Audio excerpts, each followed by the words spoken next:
आज की इस वीडियो में लुसेंट जीके और अरिहंत जीके के 5000 प्रश्नों के लिए ये 5वां भाग लेके आ रहे हैं। इसके 4 पार्ट ऑलरेडी अपलोड है, जिसका लिंक आपको इस वीडियो के डिस्क्रिप्शन में और प्लेलिस्ट में मिल जाएगा। अगर आप चाहते हैं इस वीडियो का PDF डाउनलोड करना तो आपको ये वाला ऐप डाउनलोड करना होगा, जिसका लिंक इस वीडियो के डिस्क्रिप्शन में और पहले कमेंट बॉक्स में मिल जाएगा। चलिए शुरू करते हैं आज की ये वीडियो। इस वीडियो को लाइक करने के साथ चैनल को जरूर सब्सक्राइब करें, उसके बाद बेल आइकन दबाएं, उसमें ऑल सेलेक्ट करें इसी तरह की बेहतरीन वीडियो सबसे पहले पाने के लिए। वर्ष 1946 में गठित अंतरिम कैबिनेट की अध्यक्षता किसने की थी? तो ये थे जवाहरलाल नेहरू। देखिए, जब भारत आज़ाद हुआ मतलब कि 47 में, उससे पहले ही ये घोषणा हो गई थी कि अब भारत को आज़ाद कर दिया जाएगा और वहाँ पे भारत को कहा गया था कि आप एक अंतरिम गवर्नमेंट बना लीजिए। तो इस अंतरिम गवर्नमेंट के लिए एक अंतरिम कैबिनेट बनाई गई और उसके हेड थे जवाहरलाल नेहरू, क्योंकि आपको भी पता है कि जो कैबिनेट होता है उसका हेड प्रधानमंत्री होता है। अगला क्वेश्चन कि यहाँ पे किसने प्रसिद्ध चिटगांव शस्त्रागार धावे को आयोजित किया था? मतलब कि चिटगांव लूट है, यहाँ पे शस्त्रों को लूटा गया था, तो ये थे सूर्यसेन। अगला क्वेश्चन है, किस भारतीय राष्ट्रवादी नेता ने जर्मनी और ब्रिटेन के बीच के युद्ध को ऐसे ईश्वर प्रदत्त अवसर के रूप में देखा जिसमें भारतीयों को उस स्थिति का अपने हित में लाभ उठाने का मौका मिला? तो ये थे सुभाष चंद्र बोस। आगे बढ़ते हैं तो अगला क्वेश्चन है, किसने कहा था कि मेरी पीठ पर किया जाने वाला प्रहार ब्रिटिश साम्राज्य के ताबूत में एक किल साबित होगा? तो देखिए, ये थे लाला लाजपत राय और इनको पुलिस द्वारा लाठीचार्ज में मार दिया गया था और ये सन था 1927-28। यहाँ पे जब वहाँ पे एक कमीशन आया था ब्रिटेन का इंडिया में और उसका जोरदार विरोध किया गया। उसका विरोध का अगर कारण आप जानना चाहें तो बस इसका कारण ये था कि उसमें जो भी लोग थे उसमें से कोई इंडियन नहीं था, तो इसीलिए इसका विरोध हुआ और इसी विरोध में पुलिस के लाठीचार्ज में लाला लाजपत राय की डेथ हो गई। अगला क्वेश्चन है, किसके कारण सार्वजनिक रोष की लहर उभरी जिसके फलस्वरूप जलियांवाला बाग में ब्रिटिश द्वारा नरसंहार की घटना घटी? तो देखिए, ये था द रॉलेट एक्ट। यहाँ पे जो ये एक्ट है द रॉलेट एक्ट, इसमें क्या था? तो इसे कहा जाता था न अपील न दलील न वकील, और गांधी जी ने इसी रॉलेट एक्ट को काला कानून कहा था। अब काला कानून क्यों? क्योंकि इसके लिए एक टैगलाइन यूज की गई थी, ना अपील ना वकील ना दलील। मतलब कि अगर पुलिस को शक होता है तो वो शक के बिना पे किसी भी पर्सन को गिरफ्तार करके जेल में रख सकती है। जरूरी नहीं कि वो उसे कोर्ट में पेश करे, 3 महीने तक उसे वो अपने दम पे रख सकती है। मतलब कि किसी पे शक हुआ, आप उसके खिलाफ ना तो वकील कर सकते हैं, ना तो अपील कर सकते हैं और ना ही कोई दलील दे सकते हैं, क्योंकि दलील तो आप तभी देंगे जब उसे कोर्ट के सामने रखा जाएगा। लेकिन 3 महीने यहाँ पे पुलिस को पावर दी गई थी और ये था जो एक्ट था, इसे कहा गया द रॉलेट एक्ट। अब गांधी जी ने इसे काला कानून कहा और इस एक्ट का इतना विरोध हुआ कि इसी के कारण जो जलियांवाला बाग था इसमें लोग इकट्ठा हुए और लोहड़ी का दिन था, वहाँ पे डेट था 13 अप्रैल 1919 और यहाँ पे लोग इकट्ठा हुए जनसभा कर रहे थे और वहाँ पे जो जनरल डायर था उसने इन निहत्थे लोगों पे गोलियां चलवा दी और इसमें से लगभग 1000 लोगों की डेथ हो गई। लेकिन अगर बात करें कि अंग्रेजों की, तो अंग्रेजों ने जब इसकी जांच कराई तो उन्होंने कहा कि केवल 379 लोग मरे। हालांकि ये गलत था, लगभग 1000 से अधिक लोग मर गए थे। अगला क्वेश्चन की पुस्तक the story of the integration of the Indian status किसके द्वारा लिखा गया है? The story of the integration of the Indian status, तो ये लिखा गया है बीबी मेनन के द्वारा। देखिए, बुक्स और ऑथर से क्वेश्चन पूछे ही जाते हैं और इसके लिए हमने ऑलरेडी कई वीडियो अलग से अपलोड किया है, तो ये भी क्वेश्चन है बुक्स एंड ऑथर से ही। अगला क्वेश्चन कि कवि इकबाल जिन्होंने सारे जहां से अच्छा लिखा भारत के कौन से स्थान से थे? तो ये थे पंजाब से। पंजाब को 5 नदियों वाला राज्य भी कहा जाता है। अगला क्वेश्चन कि मुस्लिम लीग ने मुक्ति दिवस कब मनाया? मुक्ति दिवस, तो ये मनाया गया था मुस्लिम लीग के द्वारा 1939 में और 1937 के में चुनाव में कांग्रेस द्वारा बहुमत प्राप्त करके प्रांतों में कितनी संख्या थी? तो देखिए, उस समय जो भी प्रांत थे उसमें से अधिकतर प्रांतों में, मतलब कि 6 प्रांतों में कांग्रेस ने सरकार बनाई। दरअसल सरकार बनाने की बात कहाँ से आ गई? तो जब 1935 का एक्ट लाया गया अंग्रेजों के द्वारा, तो तो उसमें ये था कि अब चुनाव होगा और सब अपना मतलब इलेक्शन लड़ सकते हैं। अब यहाँ पे अंग्रेजों का ये मत था कि ज़्यादा ये लोग सीटें नहीं जीतेंगे, लेकिन उसका उलट हुआ और कांग्रेस 6 प्रांतों में अपनी सरकार बनाई, जो चुनाव हुआ था 1937 में। आपको एक चीज़ बता दें कि जब 1950 में अपना कानून जब पूरी तरह लागू हुआ, उससे पहले जो भी कार्यकलाप होते थे वो सारे कार्यकलाप इसी 1935 एक्ट के तहत होते थे। अगला क्वेश्चन कि भारतीय मुसलमानों के पृथक राज्य के लिए पाकिस्तान शब्द का प्रयोग सबसे पहले किसने किया? तो ये क्वेश्चन कई बार पूछा जाता है। ये थे चौधरी रहमत अली, इन्होंने सबसे पहले पाकिस्तान शब्द दिया था।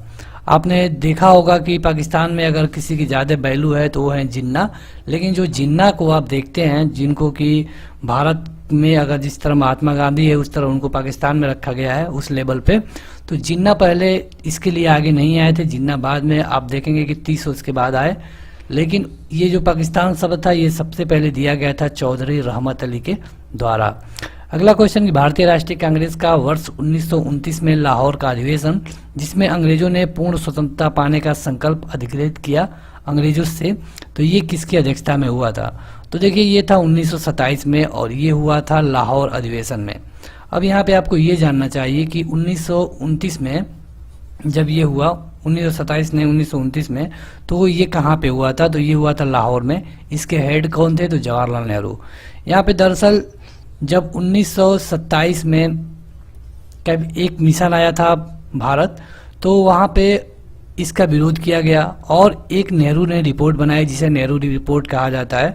जब इन्होंने वहाँ अंग्रेजों के सामने उसको रखा तो अंग्रेजों ने पूरी तरह उसे मना कर दिया।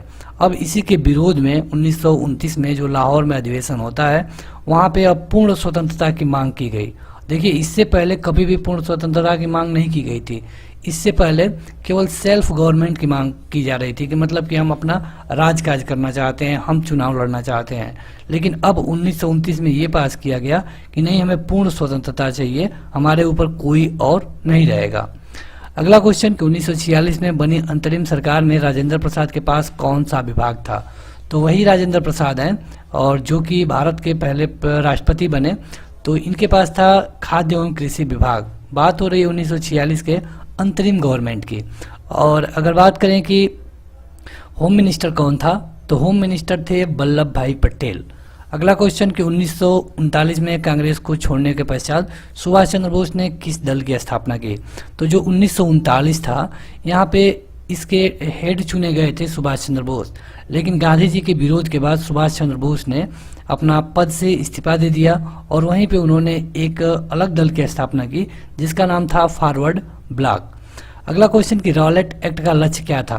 तो देखिए अभी हम बता रहे थे आपको, जो कि 1919 में आया था, तो इसका लक्ष्य ये था कि बिना मुकदमा चलाए बंदी बनाना और मुकदमे की सुनवाई की संक्षिप्त प्रक्रिया, मतलब कि बिना मुकदमा चलाए आपको 3 महीने तक बंदी बनाने की प्रक्रिया इसमें थी। अगला क्वेश्चन कि ब्रिटिश सरकार ने महात्मा गांधी को जो उपाधि दी थी जिसे उन्होंने असहयोग व आंदोलन में वापस कर दिया, वो कौन सी थी? तो देखिए ये थी उपाधि कैसरे हिंद। अब कैसरे हिंद इनको उपाधि कब दी गई?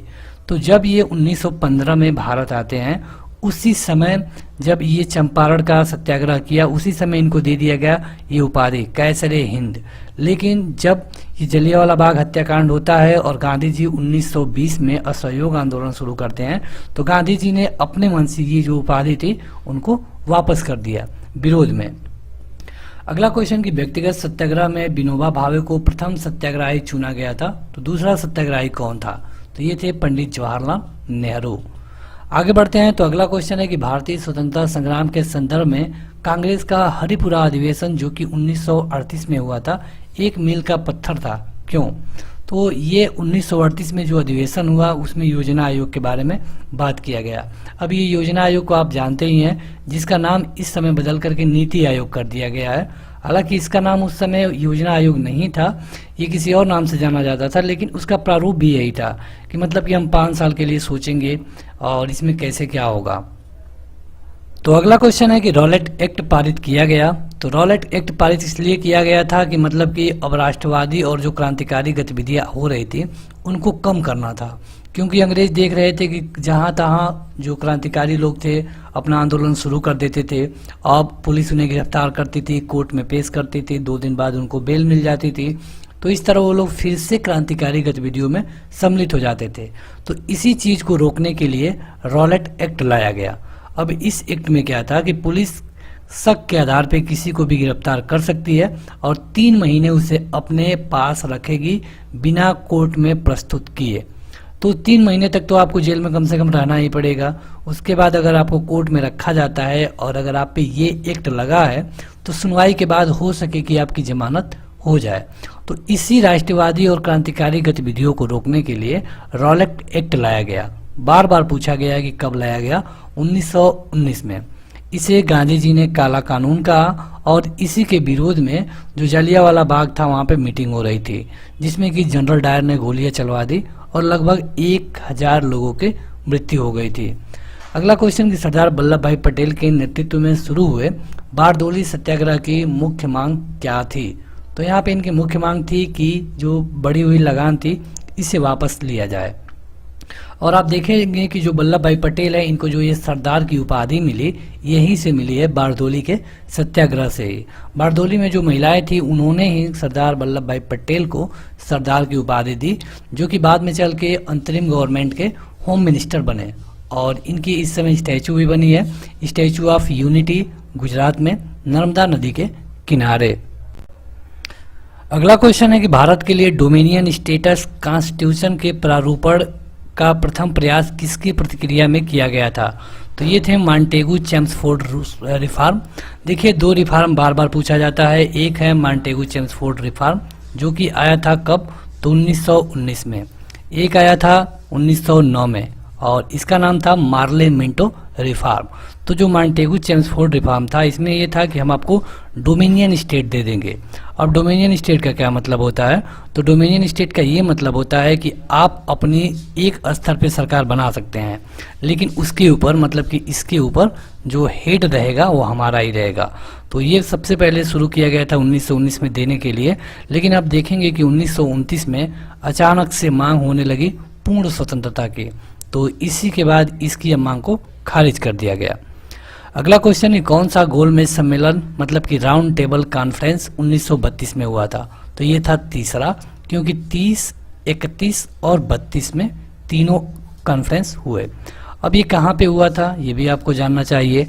तो ये हमेशा होता था ब्रिटेन में। और यहाँ पे इन तीनों में कौन भाग लिया, तो ये थे भीमराव अंबेडकर। गांधी जी ने केवल दूसरे में भाग लिया था और वो भी उसे आधा पे छोड़ के चले आए थे। अगला क्वेश्चन है गांधी जी ने दांडी समुद्र तट पे नमक कानून का उल्लंघन किया था।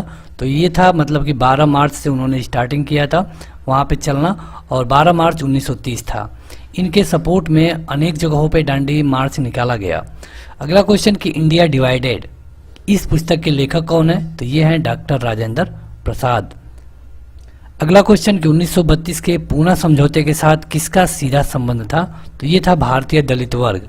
1932 में ये हुआ था कि गांधी जी जब चले आए यहाँ पे तो उनको पूना के जेल में बंद कर दिया गया। और जब पूना के जेल में उनको बंद कर दिया गया तो जब अंबेडकर जी पूना आते हैं तो गांधी जी से मिल करके जेल में एक समझौता किया गया जिसे कहा जाता है पूना पैक्ट।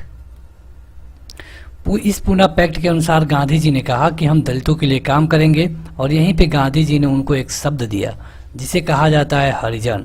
अब यहीं पे जो ये समझौता हुआ था ये भी किसके किसके बीच हुआ था ये भी पूछा जाता है।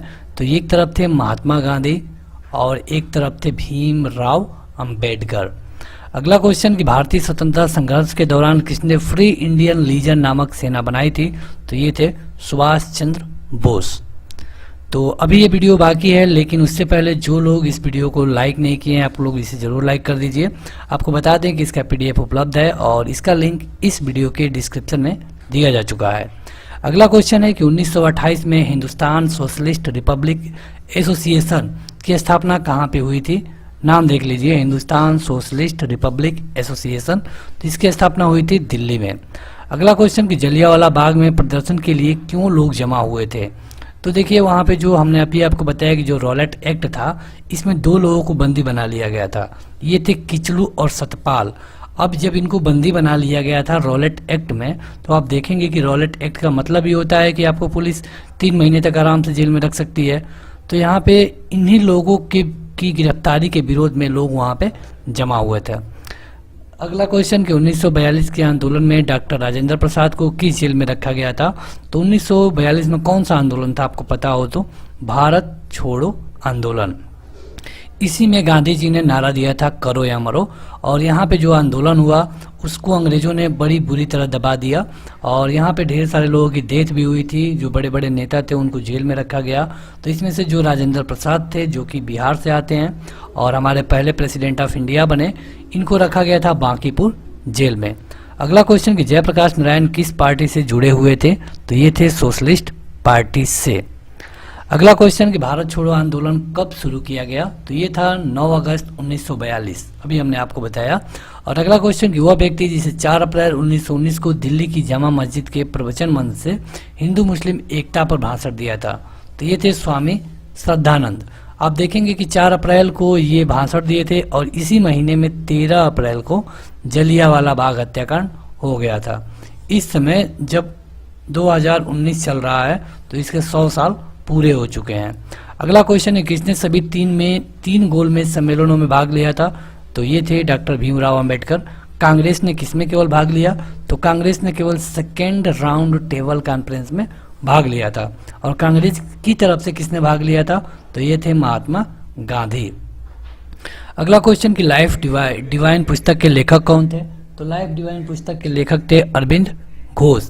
अगला क्वेश्चन कि बंगाल की एशियाटिक सोसाइटी जो कि 1784 में स्थापित की गई, इसके प्रवर्तक कौन थे? तो इसके प्रवर्तक थे सर विलियम जोन्स। अगला क्वेश्चन कि भारत के संविधान सभा किसके अनुसार गठित की गई थी? तो देखिए ये थे कैबिनेट मिशन जो कि ब्रिटेन से आया था और ये कैबिनेट मिशन के अनुसार जो भारत की संविधान सभा बनाई गई थी। अब ये संविधान सभा क्यों बनाई गई? तो संविधान सभा इसलिए बनाई गई थी ताकि भारत अपना एक संविधान बना सके और इसके लिए आप देखेंगे कि 2 साल 11 माह तथा 18 दिन का टाइम पीरियड लगा था। अब आपके लिए क्वेश्चन है, कमेंट करके बताइए कि संविधान सभा के पहले अस्थायी अध्यक्ष कौन थे? अस्थायी अध्यक्ष कौन थे? अगला क्वेश्चन कि प्रथम भारतीय नोबेल पुरस्कार विजेता कौन था? तो ये थे रविंद्रनाथ टैगोर। इनको नोबेल पुरस्कार कब मिला था? तो 1913 में। किसके लिए मिला था? तो गीतांजलि के लिए। और गीतांजलि मतलब कि फील्ड कौन था? तो ये था साहित्य। अगला क्वेश्चन कि हमारा राष्ट्रीय गीत वंदे मातरम कहाँ से लिया गया है? तो ये लिया गया है आनंद मठ से। और अगला क्वेश्चन कि भारत का राष्ट्रीय पंचांग किस संवत पे आधारित है? तो ये है शक संवत। अगला क्वेश्चन कि दिल्ली के केंद्रीय सचिवालय के उत्तरी और दक्षिणी खंडों का वास्तुविद कौन था? तो ये थे मतलब कि बनाने वाले की बात हो रही है। दिल्ली के जो केंद्रीय सचिवालय है उसके उत्तरी और दक्षिणी खंडों की बात हो रही है। तो ये बनाया गया था एडवर्ड लुटियंस के द्वारा। और आपको बता दें कि इस समय भी इसको लुटियंस जोन कहा जाता है। जो भी रिहायशी जोन है जिसमें कि सचिवालय है या फिर इस तरह के जो भी ऑफिस है उनको लुटियंस जोन कहा जाता है। और कहने का कारण क्या है कि वो एडवर्ड लुटियंस के द्वारा डिजाइन किया गया था। अगला क्वेश्चन कि वंदे मातरम गीत किसने लिखा था? तो ये लिखा गया था बंकिम चंद्र चटर्जी के द्वारा। और आज के लिए आपका दूसरा क्वेश्चन, जो वंदे मातरम है इसका टाइम पीरियड कितना है, मतलब कि कितने टाइम में इसको गाया जाता है। अगला क्वेश्चन कि भारत की शासन व्यवस्था में पहली बार प्रतिनिधि और लोकप्रिय तत्व को समाविष्ट करने का प्रयास किस माध्यम वर्ग के द्वारा किया गया था? तो ये किया गया था 1892 में और भारतीय परिषद अधिनियम के द्वारा। अगला क्वेश्चन कि मैं एक समाजवादी और गणतंत्रवादी हूँ और मुझे राजाओं और राजकुमारों में विश्वास नहीं, ये कौन कहा था? तो ये कहा गया था पहले प्रधानमंत्री जवाहरलाल नेहरू के द्वारा। अगला क्वेश्चन कि भारतीय राष्ट्रीय कांग्रेस के 1924 के अधिवेशन में महात्मा गांधी द्वारा मात्र एक बार अध्यक्षता की गई थी। तो ये अधिवेशन हुआ कहाँ पे था? ये क्वेश्चन बहुत इंपॉर्टेंट है और कई बार पूछा गया है और ये ज़्यादा मिलता नहीं है किताबों में, इसलिए ज़्यादा लोग इसमें मतलब इसको भूल जाते हैं। 1924 में जो अधिवेशन हुआ था कांग्रेस का, इसके अध्यक्ष थे महात्मा गांधी जो कि केवल एक ही बार बने थे। कांग्रेस को आप जानेंगे कि 1885 में इसे बनाया गया ए.ओ. ह्यूम के द्वारा। हर साल मतलब कि इसमें एक मीटिंग होती थी और उसके एक प्रेसिडेंट चुने जाते थे। तो 1924 में जो मीटिंग हुई उसके प्रेसिडेंट चुने गए थे महात्मा गांधी, और ये हुआ कहाँ पे था, तो बेल गांव में। अगला क्वेश्चन, ये कौन क्रिप्स मिशन के साथ कांग्रेस के आधिकारिक वार्ताकार थे? Cripps mission. तो क्रिप्स मिशन कब आया था? देखिए ये आया था 1942 में। और क्रिप्स मिशन में क्या था कि क्रिप्स मिशन में आप देखेंगे कि जो 1942 है, यहाँ पे सेकेंड वर्ल्ड वार चल रहा था 1939 से लेके 1945 तक। अब सेकेंड वर्ल्ड वार में अंग्रेज थे वो हार रहे थे, जो ब्रिटेन था वो हार रहा था। तो ब्रिटेनों का मतलब कि अब ये था, क्योंकि इस ब्रिटेन के तरफ से ही अमेरिका भी था, लेकिन अमेरिका सेकेंड वर्ल्ड वार में सम्मिलित नहीं था। आप देखेंगे कि अमेरिका सम्मिलित नहीं था तब तक कि जब तक कि उसके पर्ल हार्बर पे हमला नहीं किया गया। तो जब यहाँ पे अंग्रेज हार रहे थे तो उनके हारने के पीछे अब ये लोग परेशान थे कि भारत के लोगों से कैसे काम लिया जाए, क्योंकि अगर भारत के लोग हमारा साथ देते हैं तो हमें ढेर सारे सैनिक मिल जाएंगे। तो यहाँ पे एक क्रिप्स थे, ये भारत आए और इन्हें क्रिप्स मिशन कहा गया। इन्होंने कहा गांधी जी से कि आप हमारे साथ युद्ध में भाग लीजिए, अपने लोगों को युद्ध में भेजिए, और उसके बाद जब हम लोग युद्ध जीत जाएंगे तो आपको डोमिनियन स्टेट दे देंगे।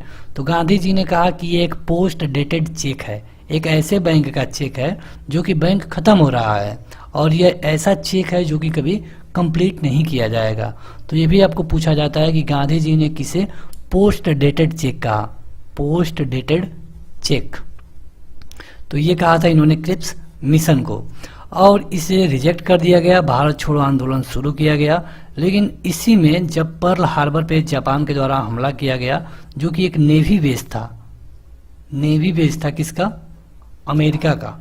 तो जब इस पे हमला हुआ तब जाके अमेरिका इस विश्व युद्ध में कूदा, और उसने 1945 में 6 तथा 9 अगस्त को 2 बम गिराए। कहाँ पे? तो ये बम गिराया गया था जापान में, हिरोशिमा तथा नागासाकी में। अगला क्वेश्चन कि वे राष्ट्रीय नेता कौन थे जो 1925 के सेंट्रल लेजिस्लेटिव असेंबली के अध्यक्ष चुने गए?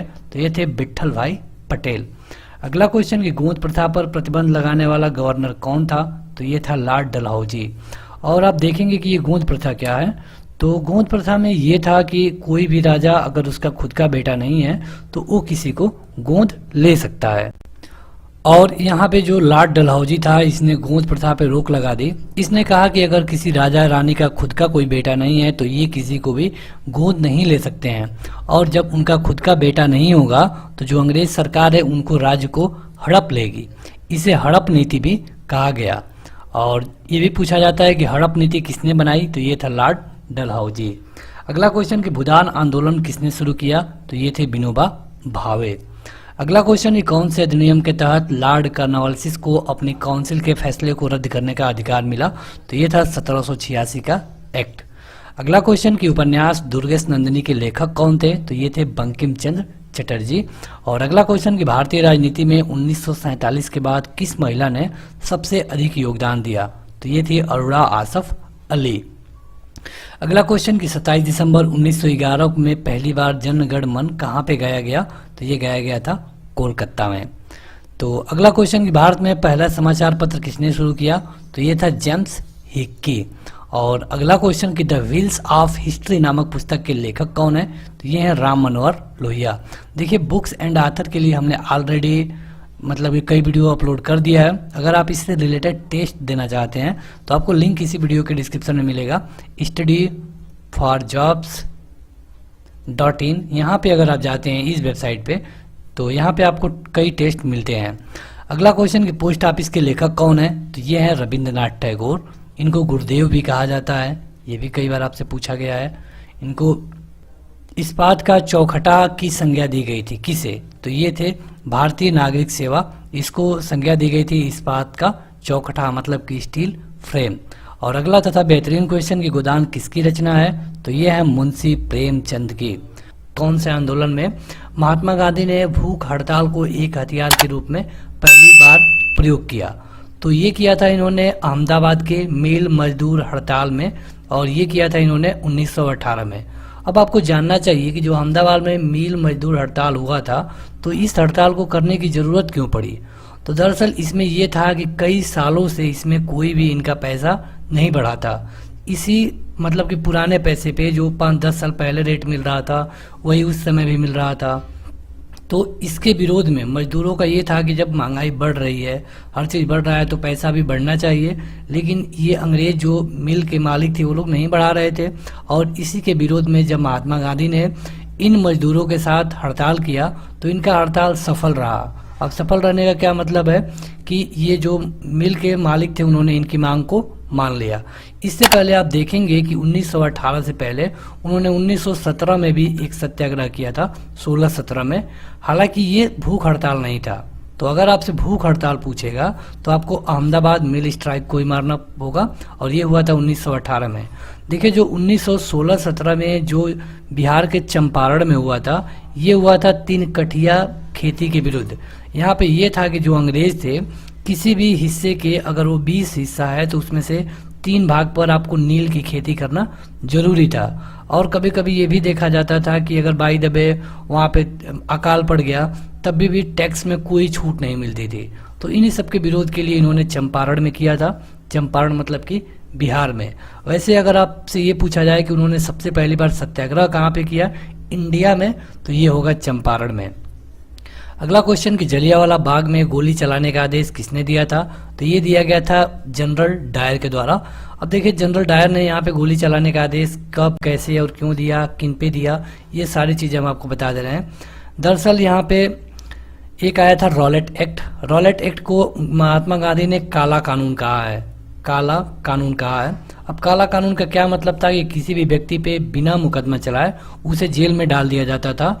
और इस रॉलेट एक्ट को कहा जाता था ना अपील, ना दलील, ना वकील। मतलब कि अगर पुलिस को आप पे केवल शक होगा तो आपको पुलिस पकड़ लेगी और बिना आप पे मुकदमा चलाए आपको जेल में ठूस दिया जाएगा। और आपको ये भी जानना चाहिए कि आखिर अंग्रेज ये रॉलेट एक्ट को, जो कि 1919 में लाया गया, क्यों लाए लोग। तो इसको लाने का एक कारण ये था कि उस समय जो क्रांतिकारी गतिविधियां भारत में बढ़ रही थी, इसको रोकने के लिए। अब कोई भी क्रांतिकारी को रोकने का सबसे आसान तरीका अंग्रेजों के सामने यही था कि वो उसे पकड़ के जेल में डाल दे बिना मुकदमा चलाए। तो इसी के लिए इन्होंने एक कानून बनाया और जिसका नाम दिया गया रॉलेट एक्ट। कब आया था, तो 1929 में। और यहाँ पे जो रॉलेट एक्ट था, इसी के तहत 2 लोगों की गिरफ्तारी हुई थी। एक किचलू करके थे और एक और थे। इनकी जब गिरफ्तारी हुई तो इन्हीं की गिरफ्तारी के विरोध में जो 13 अप्रैल का डे था, 13 अप्रैल 1919 को, यहाँ पे लोग पंजाब के जो अमृतसर है वहाँ पे जो जलियांवाला बाग है वहाँ पे लोग इकट्ठा होकर मीटिंग कर रहे थे 2 लोगों के गिरफ्तारी के विरोध में। और जनरल डायर ने वहाँ पे उनको घेर करके गोली चलाने का आदेश दे दिया। अब जब इन्होंने गोली चलाने का आदेश दे दिया तो यहाँ पे कम से कम 1000 लोगों की डेथ हो गई। हालांकि जब अंग्रेजों ने अपनी तरफ से जांच किया तो उन्होंने बताया कि केवल 379 लोगों की मृत्यु हुई है, जो कि पूरी तरह गलत था। अब अंग्रेजों को जांच इसलिए करनी पड़ी क्योंकि ये इतना भयानक घटना थी कि इसका विदेशों में भी निंदा की गई। तो अंग्रेजों ने अपना कोटा पूर्ति किया। उन्होंने बता दिया कि केवल 379 लोग ही मरे, लेकिन यहाँ पे मरे थे लगभग 1000 लोग। आपने कई बार मूवी में भी देखा होगा। यहाँ पे देखिए, जो इसके विरोध में जो रविन्द्रनाथ टैगोर थे, उन्होंने अपनी इनको जो अंग्रेजों की तरफ से नाम मिला था उन्होंने छोड़ दिया, राय बहादुर। और इसी तरह महात्मा गांधी ने भी अपना उपनाम जो उनको मिला था उन्होंने छोड़ दिया था। अगला क्वेश्चन कि महात्मा गांधी को राष्ट्रपिता सबसे पहले किसने कहा। राष्ट्रपिता, तो इनको राष्ट्रपिता कहा गया था सुभाष चंद्र बोस के द्वारा। अगला क्वेश्चन कि कौन से अधिनियम के तहत बिना मुकदमा और दोष सिद्धि के ही विधि न्यायालय में किसी भी व्यक्ति को कैद करने का प्राधिकार सरकार ने दिया था। तो ये था 1919 का रॉलेट एक्ट, मतलब कि अधिनियम, जिसके बारे में हम अभी आपको बता चुके हैं। अगला क्वेश्चन कि गांधी इरविन समझौता जो कि हुआ था 5 मार्च 1931 को, यह किससे रिलेटेड था। तो देखिए, वहां पे चल रहा था सविनय अवज्ञा आंदोलन। अब सविनय अवज्ञा आंदोलन में क्या है, तो आपने सुना होगा अगर दांडी यात्रा, तो ये उसी से रिलेटेड है। और दांडी यात्रा करने का ये मतलब था कि जो अंग्रेज थे उन्होंने नमक के उत्पादन पर भी टैक्स लगा दिया था। तो उस समय जो नमक उत्पादन होता था सीधे समुद्र के पानी से नमक बना लिया जाता था। तो गांधी जी इसी नमक उत्पादन के टैक्स का विरोध करने के लिए दांडी यात्रा शुरू की और इसके समकक्ष ही चल रहा था सविनय अवज्ञा आंदोलन, और इसी को लेकर के गांधी और इरविन में समझौता हुआ। तो यहाँ पे आपसे डेट भी पूछा जाता है कि मतलब कब हुआ था, तो 5 मार्च 1931 को। अगला क्वेश्चन कि स्वतंत्र भारत के प्रथम महाराज्यपाल गवर्नर जनरल कौन थे? तो देखिए, जब भारत स्वतंत्र हो गया, मतलब बात हो रही है 1947 की, 15 अगस्त 1947 की, तो यहाँ पे इसके जो प्रथम गवर्नर जनरल थे ये थे लॉर्ड माउंटबेटन। अब इनको गवर्नर जनरल इसलिए बनाया गया क्योंकि इन्हीं का जो प्लान था, इसी के तहत यहाँ पे संविधान सभा बने, जो डिवाइडेशन था इंडिया और पाकिस्तान का वो हुआ, तो इसीलिए इनको गवर्नर जनरल बना दिया गया कुछ समय के लिए, सम्मान देने के लिए। अब इसके बाद अगर किसी और व्यक्ति को बनाया गया जो कि इंडियन थे, तो उनका नाम था राजगोपालचारी। अब राजगोपालचारी को प्यार से राजा जी भी कहा जाता है। तो यहाँ पे अगर आपसे ये पूछेगा कि स्वतंत्र भारत का पहला गवर्नर जनरल कौन था, तो ये है लॉर्ड माउंटबेटन। और अगर आपसे ये पूछता है कि स्वतंत्र भारत के पहले भारतीय गवर्नर जनरल कौन थे, भारतीय अगर इंडियन पूछता है, तो ये थे राजगोपालचारी। तो यहाँ पे थोड़ा सा कंफ्यूज करके आपसे क्वेश्चन पूछा जा सकता है। तो अगर पूछेगा केवल पहला, तो ये लॉर्ड माउंटबेटन थे, हालांकि ये विदेशी थे, लेकिन अगर इंडियन पूछेगा तो राजगोपालचारी थे। अगर ये पूछता है कि स्वतंत्र भारत के दूसरे गवर्नर जनरल कौन थे, तो ये भी राजगोपालचारी होंगे, क्योंकि आप देख रहे हैं कि पहले नंबर पे तो ये आ रहे हैं, दूसरे नंबर पे राजगोपालचारी आ रहे हैं। अब बात करें कि तीसरे या फिर चौथे नंबर के, तो यहाँ पे जो ये पोस्ट था, इसको रिमूव कर दिया गया, इसको हटा दिया गया इन्हीं 2 व्यक्तियों के बाद, क्योंकि वहाँ पे हमारा जो संविधान था लगभग बन गया था, और संविधान के अनुसार अब प्रेसिडेंट एंड गवर्नर का जो पद था इसे बनाया गया। अगला क्वेश्चन कि कौन से अधिनियम में पहली बार भारत के लिए संघीय संरचना की प्रस्तुति की गई? मतलब कि संघीय संरचना मतलब कि जो सेंट्रल गवर्नमेंट होगा वो तो एक होगा, लेकिन इसके अंदर स्टेट होंगे, जो प्रांत बनाए गए। और यहाँ पे अंग्रेजों ने जो 1935 का लाया था कानून, एक्ट लाया था 1935 का एक्ट, उसमें सभी को दे दिया गया। और आपने देखा होगा कि जो 1937 में इलेक्शन हुए थे, इसमें से 6 प्रांतों में कांग्रेस ने सरकार बनाई। अब यहाँ पे 1935 से एक चीज़ आपको और जानना चाहिए कि जब तक, यानी कि 1950 तक अपना संविधान जब तक लागू नहीं हो गया पूरी तरह, तब तक जो भी मतलब कि काम चल रहा था सब 1935 एक्ट को ही लेकर चलाया गया। अगला क्वेश्चन कि काकोरी ट्रेन डकैती कांड के नायक कौन थे? तो जो काकोरी में ट्रेन डकैती की गई थी, इसके हीरो थे राम प्रसाद बिस्मिल। तो आगे बढ़े तो अगला क्वेश्चन है कि 1919 के अधिनियम में द्वैत शासन मतलब कि डायरकी धारण करने का जिस व्यक्ति ने परिचित कराया, ये कौन थे? तो ये थे चेम्सफोर्ड। देखिए, चेम्सफोर्ड थे, इन्होंने डायरकी शासन दिया था। और डायरकी मतलब कि डुअल सिस्टम का मतलब कि एक लेवल पे अंग्रेज काम करेंगे, एक लेवल पे इंडियन लोग काम करेंगे। अब यहाँ पे देखिए, आपको थोड़ा सा और डिटेल में बता देते हैं डायरकी के बारे में। जैसे कुछ पोस्ट बनाए गए, जैसे कि इस समय मंत्रालय होता है, जैसे कि अगर ले ले हेल्थ मिनिस्टर है, ट्रेन है मतलब कि ट्रांसपोर्ट। तो जो मंत्रालय ऐसे थे जिनमें डायरेक्ट लोगों के संपर्क में रहना है, तो उनको इंडियन लोगों को दिया गया, जैसे कि हेल्थ। और जो मंत्रालय डायरेक्ट लोगों के समर्थन में नहीं रहता था, जो ज़्यादा पैसा कमाने वाला मंत्रालय था, उसे अंग्रेज ले लिए। ये 2 तरह का जो लाया गया, इसे डायरकी कहा गया। अब देखिए, इनके पीछे अंग्रेजों की चालाकी क्या थी कि अगर ऐसे मामले जो कि हेल्थ हैं, इनको अगर इंडियन लोगों को दे देते हैं, तो आपको पता है कि उस समय हैजा, चेचक, प्लेग खतरनाक रोग थे जिनकी इलाज नहीं हो पा रहा था। तो यहाँ पे जब लोग मरेंगे तो ये कहा जाएगा कि इनके जो मंत्री हैं या फिर जो भी इनका पावर मिला है, आपके इंडियन को ही मिला है, वो कंट्रोल नहीं कर पा रहे हैं। तो यहाँ पे आपको ये चीज़ जानना चाहिए कि जो लॉर्ड चेम्सफोर्ड था, ये कब था? तो ये लगभग 1919 की बात है। और यहाँ पे एक इनके नाम से एक सुधार भी आया था, इसको कहते हैं मॉन्टेगू चेम्सफोर्ड रिफॉर्म। अब यहाँ पे इन्हें रिफॉर्म कहा जाता था। तो आपसे ये पूछा जाता है कि मॉन्टेगू चेम्सफोर्ड रिफॉर्म कब आया था? तो 1919 में। और एक रिफॉर्म और आया था, इसे कहा जाता है मार्ले मिंटो रिफॉर्म। तो ये कब आया था? तो 1919 में। अब देखिए, आपसे पूछा क्या जाएगा, तो आपसे ये पूछा जाएगा कि डायरकी किसने लाया? तो चेम्सफोर्ड ने। कब लाया? 1919 में। यहाँ पे एक एक्ट लाया गया था, उसका क्या नाम था? तो मॉन्टेगू चेम्सफोर्ड रिफॉर्म। सन था 1919। एक मार्ले मिंटो रिफॉर्म आया था, इसका सन क्या था? तो 1909। यही आपसे पूछा जा सकता है। अगला क्वेश्चन, इक्लिप्स मिशन जो कि 1942 में आया था, इसके असफल होने का सबसे महत्वपूर्ण कारण क्या था? तो यहाँ पे देखिए इक्लिप्स मिशन जो कि 1942 में आया था और इसमें ये था कि मतलब गांधी जी से कहा गया कि आप अपने लोगों को कहिए कि वो सेना में भर्ती हों और भर्ती हों के हमारे तरफ से युद्ध लड़े। अब युद्ध की बात कहाँ से आ गई, तो आप ध्यान देंगे तो यहाँ पे ये 1939 से लेके 1945 के बीच का मामला है, मतलब कि 1942। यहाँ पे जो सेकेंड वर्ल्ड वार था वो चल रहा था और इसमें जो ब्रिटेन था इसकी हालत बहुत ख़राब थी, क्योंकि आप देखेंगे कि जो अमेरिका है वो उस समय युद्ध में नहीं था। तो यहाँ पे ब्रिटेन एक तरफ से हारने की कंडीशन में था और जापान इस समय जीतने की कंडीशन में था, जर्मनी ये सब। तो यहाँ पे जापान जब जीतने की कंडीशन में था तो अब अंग्रेजों को लोगों की ज़रूरत थी और इसीलिए क्रिप्स मिशन को इंडिया भेजा गया।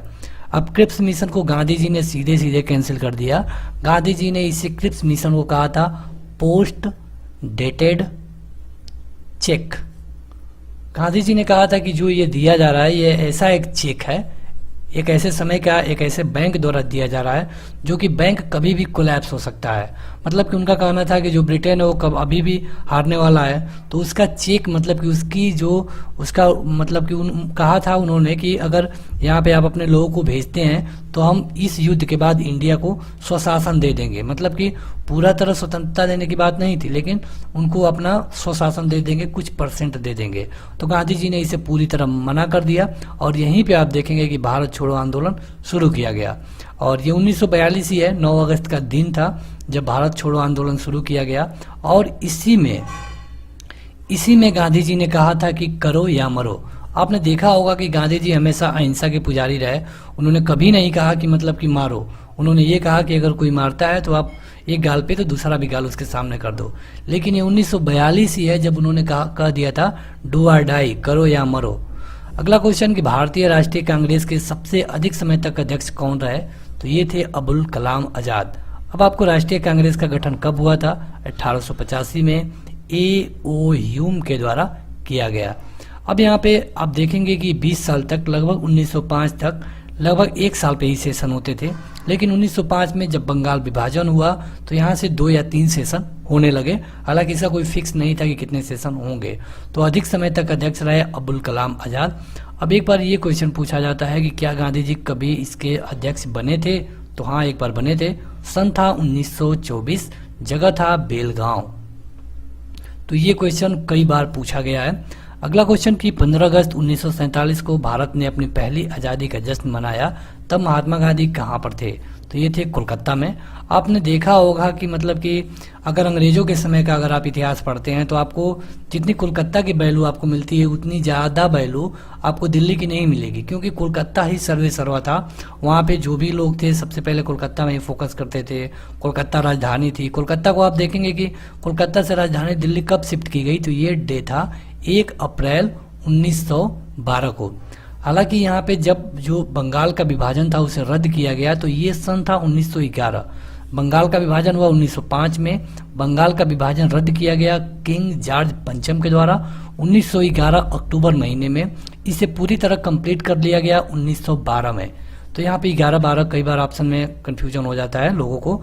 अगर ऑप्शन 11 या 12 दोनों में से एक ही रहे तो आप कोई भी ट्रिक कर सकते हैं। दोनों है तो आपको 11 ही या फिर क्वेश्चन को पढ़ करके सही ढंग से कि इसमें क्या पूछ रहा है।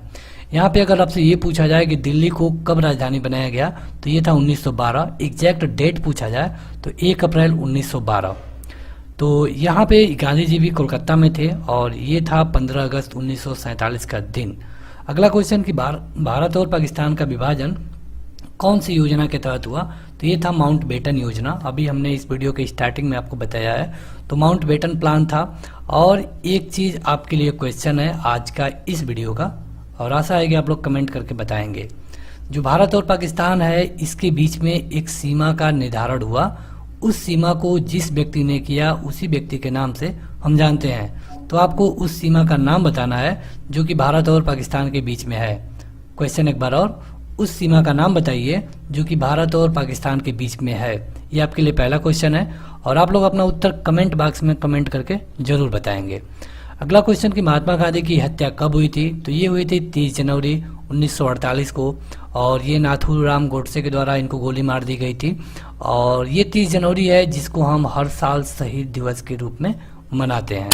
अगला क्वेश्चन कि कौन सा भारतीय स्वतंत्र भारत का पहला गवर्नर जनरल बना, तो यहाँ पे भारतीय पूछा गया है। देखिए ध्यान दीजिए, यहाँ पे भारतीय पूछा गया है, तो भारतीय पूछा जाएगा तो सी राजगोपालचारी या फिर राजा जी। अगर पूछा जाएगा कि कौन स्वतंत्र भारत का पहला गवर्नर जनरल बना, तो लॉर्ड माउंटबेटन।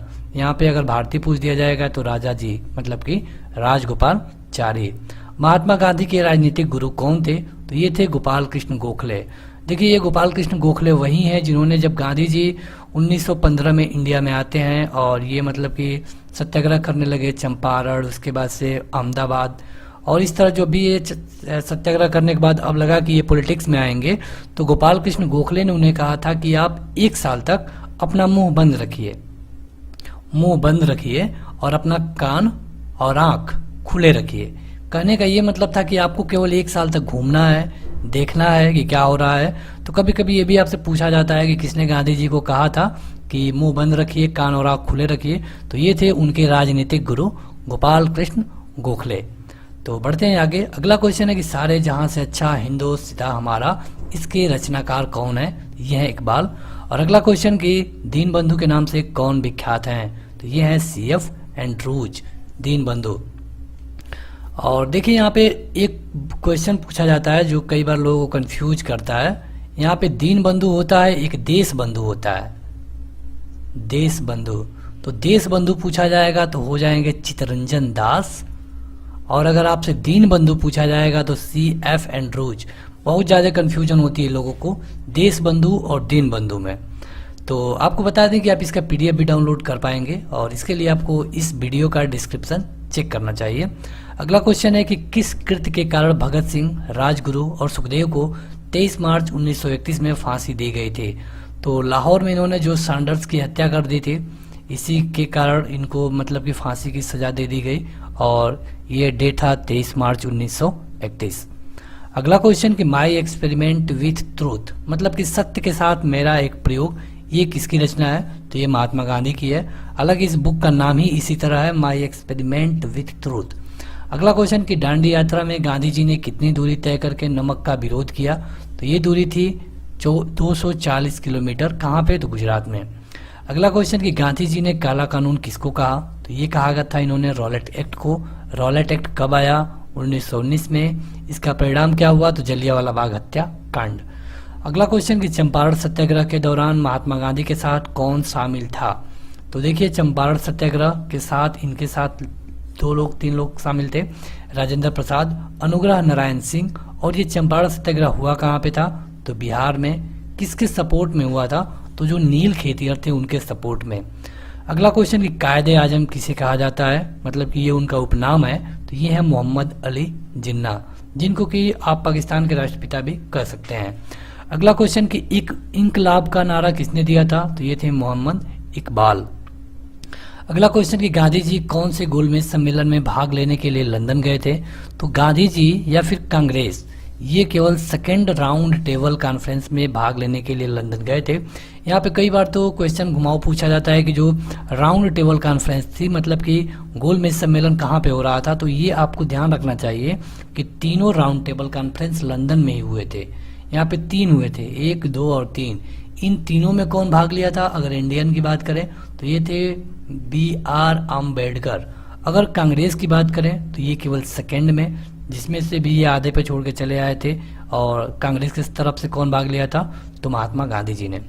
अगला क्वेश्चन कि असहयोग आंदोलन शुरू करने के समय भारत का वायसराय कौन था, तो ये थे लॉर्ड चेम्सफोर्ड। असहयोग आंदोलन कब शुरू किया गया, तो ये शुरू किया गया था 1920 में। कब खत्म किया गया, तो 1922 में। 1922 में एक जगह है गोरखपुर में, उत्तर प्रदेश में गोरखपुर, और गोरखपुर में है चौरी चौरा। यहाँ पे कुछ पुलिसकर्मियों को एक थाने के अंदर जिंदा जला दिया गया। इसी के विरोध में गांधी जी ने असहयोग आंदोलन को बंद कर दिया। अगला क्वेश्चन कि भारतीय स्वतंत्रता आंदोलन के दौरान चर्चित पुस्तक इंडिया फॉर इंडियंस के लेखक कौन थे, तो ये थे चित्तरंजन दास। और अभी हमने आपको इनका उपनाम बताया है जो कि देश बंधु या फिर दीन बंधु में से है। तो आप हमें कमेंट करके बताइए कि देश बंधु या फिर दीन बंधु में से चित्तरंजन दास का उपनाम कौन सा है, और ये आपके लिए दूसरा क्वेश्चन होगा। अगर आपने वीडियो को ध्यान से देखा होगा तो आप इसका उत्तर हमें कमेंट कर पाएंगे। अगला क्वेश्चन कि जनरल माइक ओ डायर की हत्या किसने की, तो ये किया गया था उधम सिंह के द्वारा। अब ये हत्या कहाँ पे की गई थी, तो ये भी हत्या लंदन में की गई थी। और जो जनरल डायर था इसका क्या मतलब है, तो यही है वो व्यक्ति जिसने कि निहत्थे लोगों पे गोली चलाने का आदेश दिया जलियांवाला बाग में, और ये अमृतसर में है। अगला क्वेश्चन कि साइमन कमीशन कब भारत आया, तो ये था सन 1918, और इसी साइमन कमीशन का विरोध करते करते लाला लाजपत राय की डेथ हो गई थी पुलिस के लाठीचार्ज में। तो ये वीडियो अभी बाकी है, लेकिन उससे पहले जो लोगों ने इसे लाइक नहीं किया है आप लोग जरूर इसे लाइक कर दीजिए। आपको बता दें कि जो भी पार्ट ऑलरेडी अपलोड है आप उसे देख सकते हैं, लिंक डिस्क्रिप्शन में दिया जा चुका है। अगला क्वेश्चन है किसने 23 फरवरी 1946 को रॉयल इंडियन नेवी के विद्रोहियों को आत्मसमर्पण के लिए राजी किया था, तो ये थे वल्लभ भाई पटेल एवं मोहम्मद अली जिन्ना। इन्होंने जो देखिए रॉयल इंडियन नेवी, यहाँ पे जो विद्रोहियों का क्या मतलब है, हो सके कि आपने कभी ना सुना हो। तो जब भारत आज़ाद हो गया था, मतलब आज़ाद होने की कंडीशन पे था, तो जो इंडियन नेवी में इंडियन लोग थे वो विद्रोह कर दिए थे सरकार के खिलाफ, और इनको मतलब कि मनाने के लिए, विद्रोह से मनाने के लिए वल्लभ भाई पटेल और मोहम्मद अली जिन्ना को भेजा गया, और ये लोग मान गए। हालांकि इनके साथ फिर भी बुरा हुआ, जो अंग्रेज सरकार थी इन पे देशद्रोह का मुकदमा चलाई जब तक कि 1947 आ नहीं जाता है। अगला क्वेश्चन कि 20 सितंबर 1932 को सरोदा जेल में महात्मा गांधी ने आमरण अनशन किसके विरोध में शुरू किया, तो ये था रैम्स मैकडोनाल्ड के सांप्रदायिक पंचायत के विरुद्ध में। इन्होंने कैमुअन अवार्ड का घोषणा कर दी थी।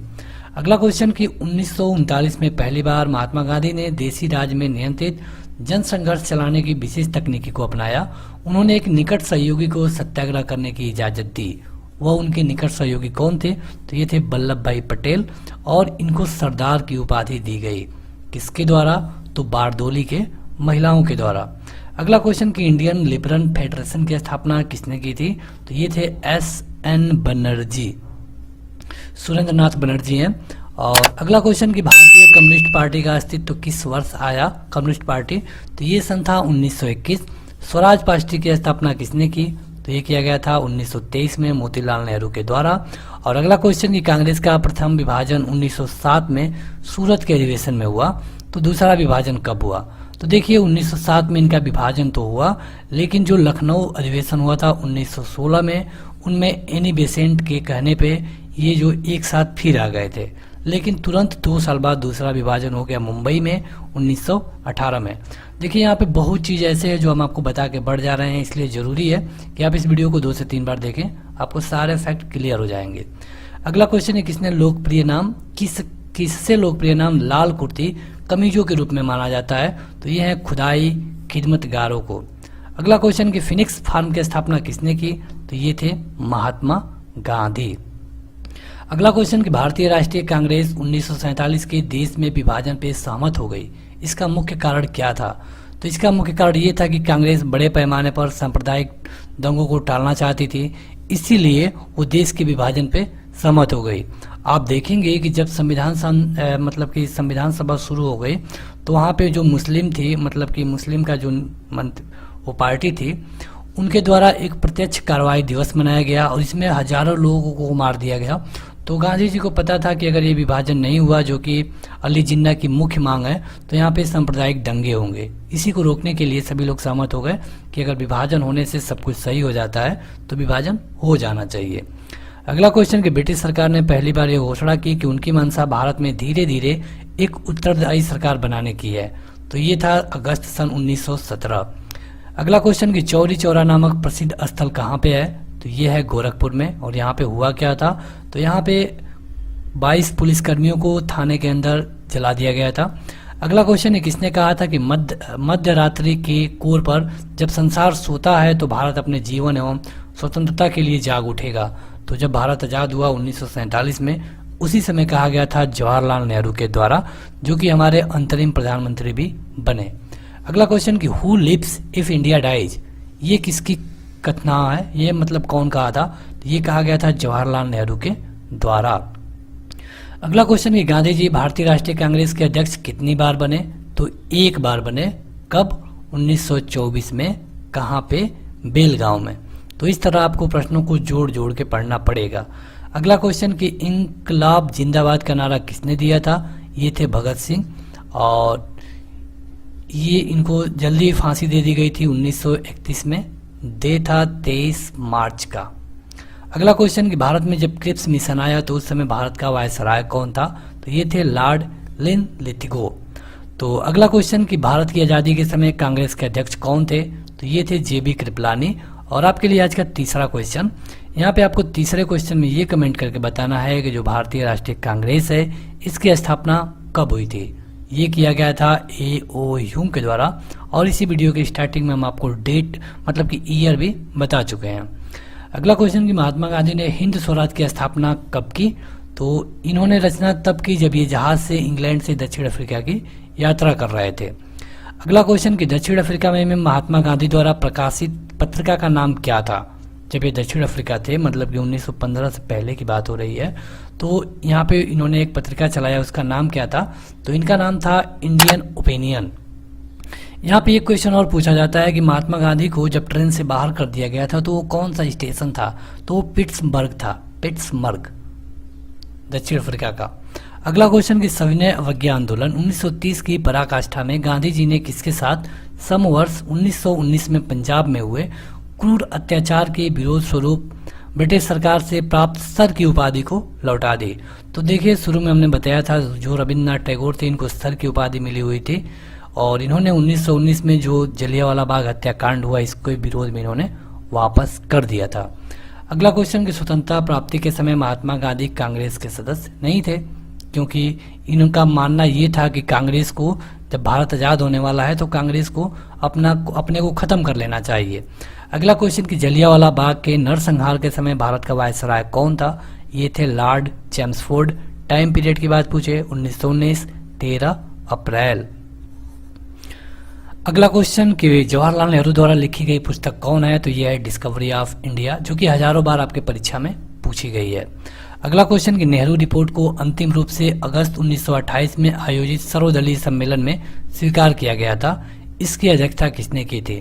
तो देखिए, नेहरू रिपोर्ट बनाए थे जब साइमन कमीशन 1928 में भारत आया था, 27-28 में। तो यहाँ पे नेहरू द्वारा एक रिपोर्ट बनाई गई थी जिसको नेहरू रिपोर्ट कहा गया। अब नेहरू रिपोर्ट को तो सभी लोगों ने मान लिया और इसकी अध्यक्षता की डॉक्टर अंसारी ने, लेकिन जब इसे अंग्रेजों को दिया गया तो अंग्रेजों ने इस रिपोर्ट को पूरी तरह खारिज कर दिया, और इसी गुस्से के कारण 1929 में लाहौर के अधिवेशन में यहाँ पे पूर्ण स्वतंत्रता की बात मतलब कि पूर्ण स्वतंत्रता की मांग की गई। अगला क्वेश्चन कि 1923 में चित्तरंजन दास और मोतीलाल नेहरू ने कहाँ पे स्वराज पार्टी की स्थापना की? तो ये था इलाहाबाद, जो कि अब प्रयागराज हो चुका है। क्वेश्चन थोड़ा सा घुमा के भी पूछता है कि स्वराज पार्टी की स्थापना किसने की? तो चित्तरंजन दास और मोतीलाल नेहरू ने। अगला क्वेश्चन कि किस वर्ष मुस्लिम लीग ने एक पृथक राष्ट्र का संकल्प पारित किया? और ये था 1940। मतलब कि 1940 में ही मुस्लिम लीग ने मान लिया था कि हमें एक पाकिस्तान चाहिए तो चाहिए। अगला क्वेश्चन उससे पहले देखिए आज के लिए आपका चौथा क्वेश्चन, पाकिस्तान शब्द को सबसे पहले किसने दिया? आपको हिंट बता दें, इनका नाम आर से शुरू होता है, लास्ट में ए है, तो आप हमें कमेंट करके बताइए। कुछ आप लोग भी कमेंट किया करिए ताकि आपकी जानकारी और बूस्ट होगी उससे। अगला क्वेश्चन है कि 1947 के बाद कौन से राज्य में भारत संघ के सैनिक कार्रवाई द्वारा बलपूर्वक मिलाया गया? तो देखिए, जब भारत आज़ाद हो जाता है, यहाँ पे अंतरिम गवर्नमेंट बना दी गई, तो वहाँ पे कई रियासत थी, रियासतों की संख्या बहुत ज़्यादा थी और उनको अपनी मन मर्जी पे छोड़ा गया था, जैसे कि जम्मू एंड कश्मीर, हैदराबाद, गोवा, इस तरह कई रियासत थी। तो इन रियासतों को मिलाने का काम था जो सरदार वल्लभ भाई पटेल थे इनका। अब सरदार वल्लभ भाई पटेल का ये काम क्यों था? क्योंकि ये उस समय अंतरिम गवर्नमेंट में होम मिनिस्टर थे और इन्होंने पूरे देश को मिलाने का काम किया, यूनिटी का काम किया। इसीलिए जो इनकी मूर्ति बनी है उसका नाम दिया गया है स्टैचू ऑफ यूनिटी। ये कहाँ पे बनी है? तो गुजरात में। किस नदी के किनारे है? तो नर्मदा नदी के किनारे, और नर्मदा नदी को गुजरात का लाइफ लाइन कहा जाता है। तो बढ़ते हैं आगे। अगला क्वेश्चन कि 1947 में कौन से राज्य को सैनिक कार्रवाई के द्वारा मिलाया गया। तो देखिए ये जो हम अभी बता रहे थे जिनके बारे में, इन लोगों को जब अपने मन से दे दिया गया था कि आपकी इच्छा है आप मिलिए या ना मिलिए, तो हैदराबाद के जो निज़ाम थे वो अपनी इच्छा से नहीं मिल रहे थे, वहाँ के लोगों की मर्जी थी लेकिन निज़ाम नहीं मान रहे थे, तो वहाँ पे सैनिक कार्रवाई की गई। उसी तरह कई लोगों को मिलाया गया। अगला क्वेश्चन कि 1919 में जलियांवाला बाग हत्याकांड कहाँ पे हुआ था। पंजाब के अमृतसर में। और नमक सत्याग्रह किस वर्ष शुरू किया गया। सन था 1930। यहाँ पे लगभग 240 किलोमीटर की यात्रा करके नमक कानून को तोड़ा गया। अगला क्वेश्चन कि बाल गंगाधर तिलक द्वारा शुरू की गई साप्ताहिक पत्रिका कौन थी। तो ये थी केसरी। और सांप्रदायिक निर्वाचन क्षेत्रों की पद्धति की शुरुआत भारत में किसके द्वारा की गई। तो ये था 1909 में मार्ले मिंटो रिफॉर्म। देखिए हमने शुरू में ही बता दिया था मार्ले मिंटो रिफॉर्म के बारे में। अगला क्वेश्चन कि भारतीय राष्ट्रीय कांग्रेस का प्रथम विभाजन कब हुआ। ये हुआ था 1907 में। कहाँ पे हुआ था। ये हुआ था सूरत में। मिले कहाँ पर लोग। तो लखनऊ में। कब 1916 में। फिर कब टूटे 1918 में। कहाँ पर तो मुंबई में। इस तरह आपको प्रश्नों को जोड़ जोड़ के पढ़ना पड़ेगा, तभी ज़्यादा समय तक आप याद रख पाएंगे। अगला क्वेश्चन कि भारतीय अनुशीलन समिति का संबंध किससे है। तो ये है बीडी सावरकर। और अगला क्वेश्चन कि किस भारतीय राष्ट्रीय आंदोलन का शीर्ष गीत बना वंदे मातरम। तो ये था स्वदेशी आंदोलन। कब चलाया गया स्वदेशी आंदोलन। तो देखिए जब बंगाल का विभाजन हो गया था तो वहीं पे स्वदेशी आंदोलन चलाया गया। और स्वदेशी आंदोलन का शुरू कब किया गया। तो बंगाल के विभाजन के फल स्वरूप में। कमीशन की रिपोर्ट में किसके विकास पे विशेष जोर दिया गया। तो देखिए जो हंटर कमीशन आया था ये अंग्रेजों के समय, इसमें सबसे ज़्यादा जोर दिया गया तो ये था प्राथमिक शिक्षा पे। मतलब कि शुरुआती शिक्षा किस तरह शुरुआती शिक्षा को बढ़ाया जाए, इस पे जोर दिया गया था हंटर कमीशन के द्वारा। अगला क्वेश्चन कौन से एक्ट के द्वारा भारत के गवर्नर जनरल को ऑर्डिनेंस जारी करने की शक्ति प्रदान की गई। ऑर्डिनेंस मतलब कि ये आज भी है, आज भी आप देखते हैं जो प्रेसिडेंट ऑफ इंडिया है या फिर गवर्नर है, दोनों को ऑर्डिनेंस जारी करने की शक्ति है। तो ये सबसे पहले दिया गया था इंडियन काउंसिल एक्ट 1861 में। आपको एक चीज़ ध्यान देना होगा कि जो भी एक्ट आते थे, मतलब कि 1773 हो 1861 हो, जो भी एक्ट आते थे सबका बस एक ही नाम था इंडियन काउंसिल एक्ट। बस इनको हम डिफरेंस कर सकते हैं तो इनके ईयर से, मतलब कि जो ऑर्डिनेंस जारी करने की पावर मिला इनको, ये मिला 1861 के इंडियन काउंसिल एक्ट से। अब थोड़ा सा ऑर्डिनेंस आपको जान लेना चाहिए, जो आज ऑर्डिनेंस का स्वरूप है वो क्या है। तो ऑर्डिनेंस मतलब होता है अध्यादेश। अध्यादेश का मतलब ये कि जिस समय सत्र है, जो मान लीजिए अगर सेंट्रल गवर्नमेंट में बात करें तो जो संसद है जिस समय अपने काम में नहीं है, मतलब कि संसदीय कार्रवाई नहीं चल रही है और किसी मुद्दे पे कानून बनाना बहुत जरूरी है, तो उस समय राष्ट्रपति के केवल साइन मात्र से ही वो कानून बन जाता है। और ये रहता है अगले सत्र तक। अगले सत्र के 6 सप्ताह बाद तक इसे संसद में पास कराना जरूरी होता है।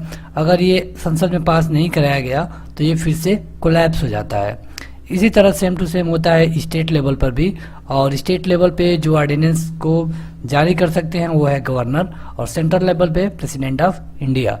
अगला क्वेश्चन है किसने सर्वप्रथम प्रेस सेंसरशिप लागू की थी। तो ये थे लॉर्ड वेलेस्ली।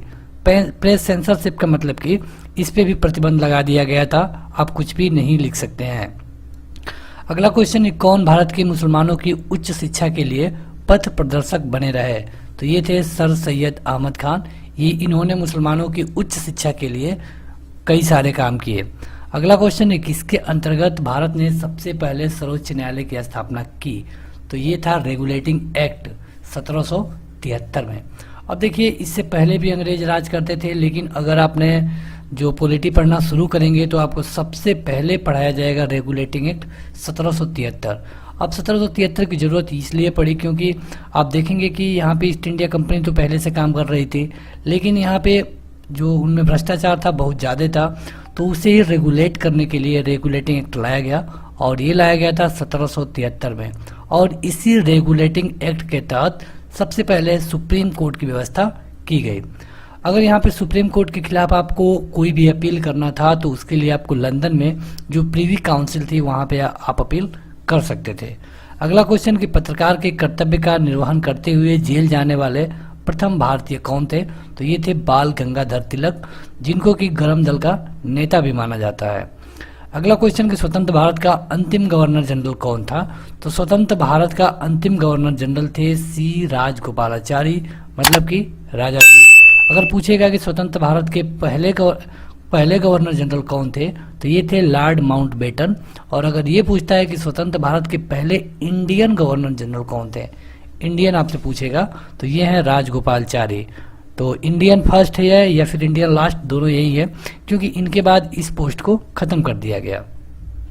अगला क्वेश्चन कि गोदान और गबन दोनों एक ही लेखक की रचनाएं हैं, तो आपको उस लेखक का नाम बताना है। तो ये है मुंशी प्रेमचंद और इन्हीं की रचना है गोदान तथा गबन। अगला क्वेश्चन कि बीएचयू मतलब कि बनारस हिंदू विश्वविद्यालय, ये पुस्तक किसके द्वारा लिखी गई? तो ये थे मदन मोहन मालवीय। इनका पूरा नाम महामना मदन मोहन मालवीय था। अगला क्वेश्चन कि guilty man of India partition पुस्तक किसने लिखी? Guilty man of India's partition, तो ये लिखा गया था डॉक्टर राम मनोहर लोहिया के द्वारा। अगला क्वेश्चन कि कौन से वर्ष उड़ीसा को बिहार से अलग कर दिया गया? तो ये था सन 1936। और आपको याद हो तो इसी के बाद मतलब 1937 में जो प्रांत वाइज इलेक्शन हुए थे और कांग्रेस ने 6 प्रांतों में सरकार बनाई थी। अगला क्वेश्चन कि 1878 का वर्नाकुलर प्रेस एक्ट किसने रद्द कर दिया? तो ये किया गया था लॉर्ड रिपन के द्वारा। Time period 1878। अगला क्वेश्चन कि अमेरिका में फ्री हिंदुस्तान अखबार किसने शुरू किया था? अमेरिका में फ्री हिंदुस्तान, तो ये शुरू किया गया था तारकनाथ दास के द्वारा। और अगला क्वेश्चन कि इंडियन अनरेस्ट के लेखक कौन है? इंडियन अनरेस्ट, तो इसके लेखक हैं वैलेंटाइन सिरोल, वैलेंटाइन सिरोल। अगला क्वेश्चन कि स्वदेश वाहिनी के संपादक कौन थे? तो ये थे रामकृष्ण पिल्ले।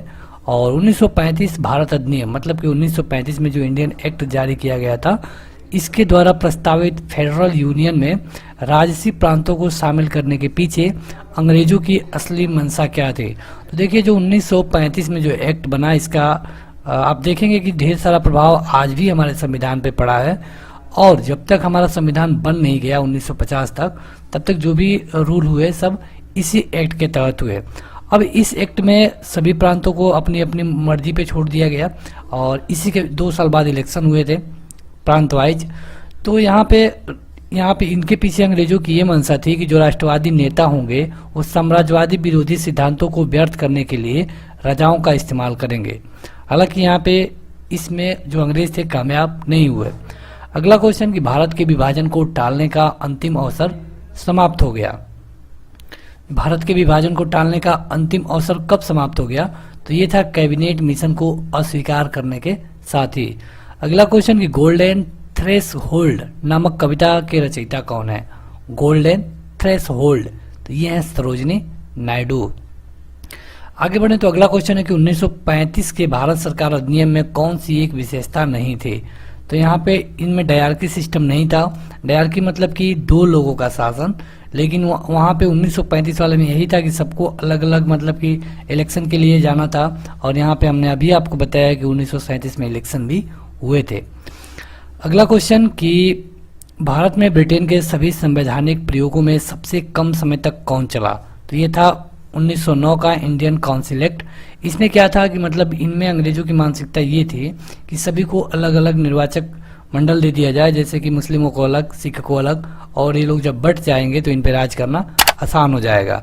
हालांकि जल्दी ही ये खत्म हो गया, क्योंकि यहाँ पे आप देखेंगे कि जो 1914 था, यहीं से पहले विश्व युद्ध की शुरुआत हो गई और उसका ज़्यादा प्रभाव इस पर भी पड़ा।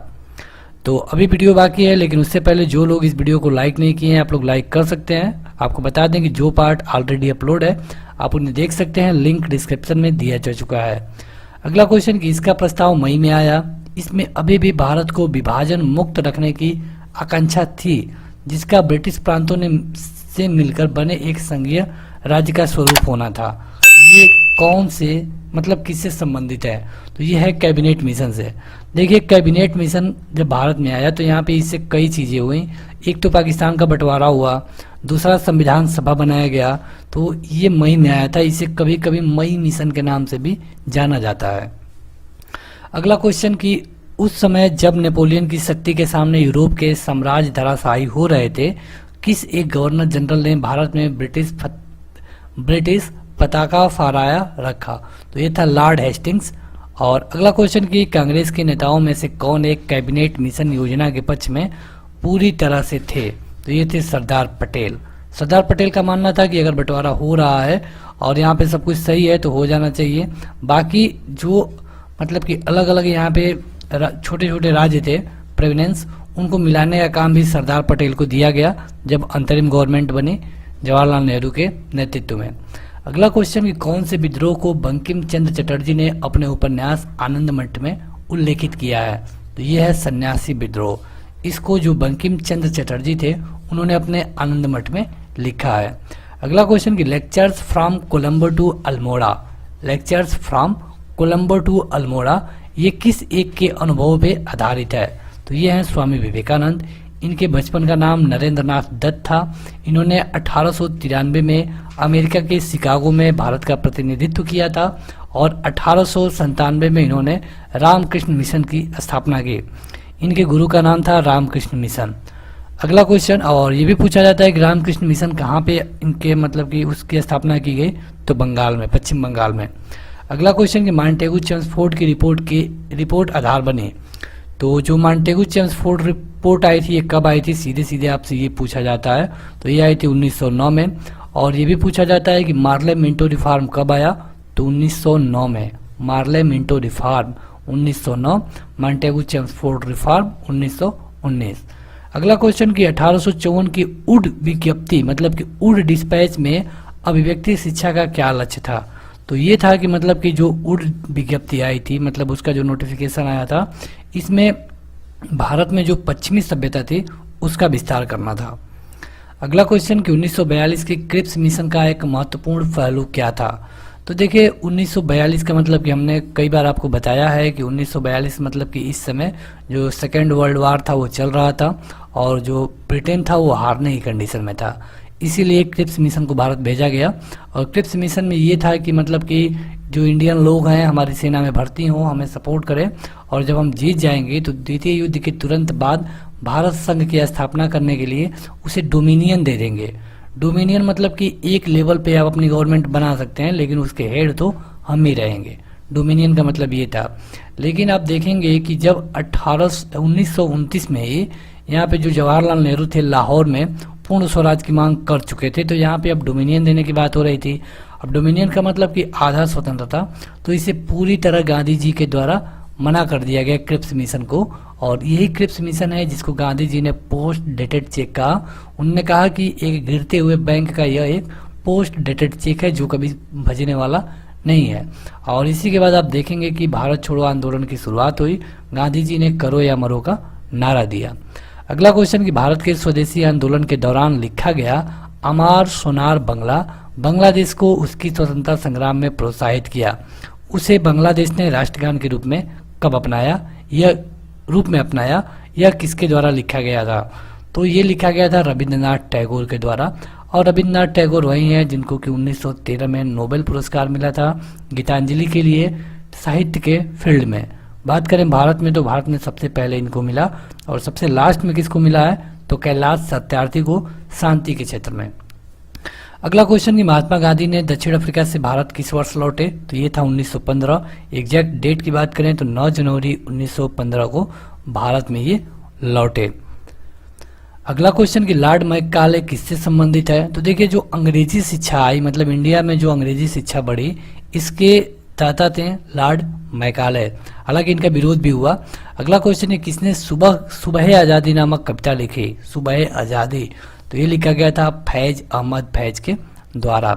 अगला क्वेश्चन कि भारत में प्रथम 3 विश्वविद्यालय कलकत्ता, मद्रास, बम्बई की स्थापना कौन से वर्ष में हुई? तो ये हुई थी 1857 में।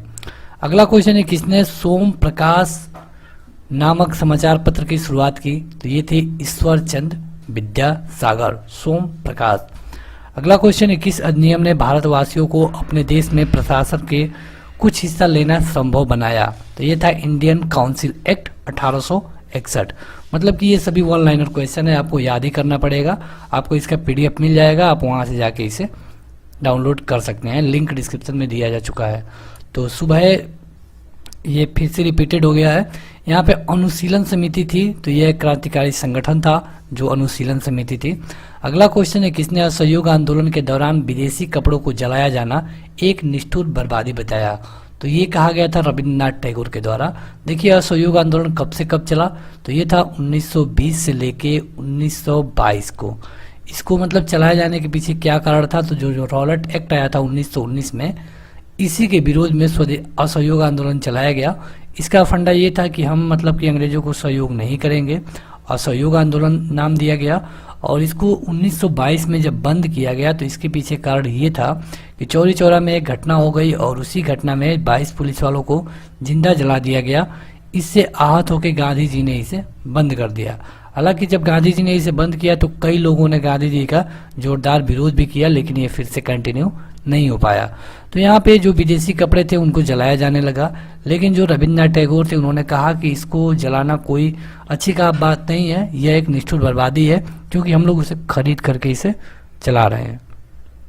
अगला क्वेश्चन कि भारत छोड़ो प्रस्ताव का आलेख बनाया गया था, तो ये बनाया गया था महात्मा गांधी के द्वारा। अगला क्वेश्चन कि भारत के स्वतंत्रता आंदोलन के दौरान महात्मा गांधी द्वारा स्थापित साबरमती आश्रम किस नगर के बाहर है? तो देखिए जब स्वतंत्रता आंदोलन चल रहा था तो सबको पता है कि गांधी जी ने एक आश्रम बनाया था, साबरमती आश्रम, जो कि गुजरात में है, अहमदाबाद में। अगला क्वेश्चन कि त्रिपुरी संकट के समाप्ति के बाद कांग्रेस का अध्यक्ष किसे चुना गया? तो ये थे राजेंद्र प्रसाद, जो कि अंतरिम सरकार में एक मंत्री भी थे और ये हमारे पहले राष्ट्रपति भी थे। कभी कभी पूछा गया है कि ये कौन से मंत्री थे, तो ये थे खाद्य एवं कृषि।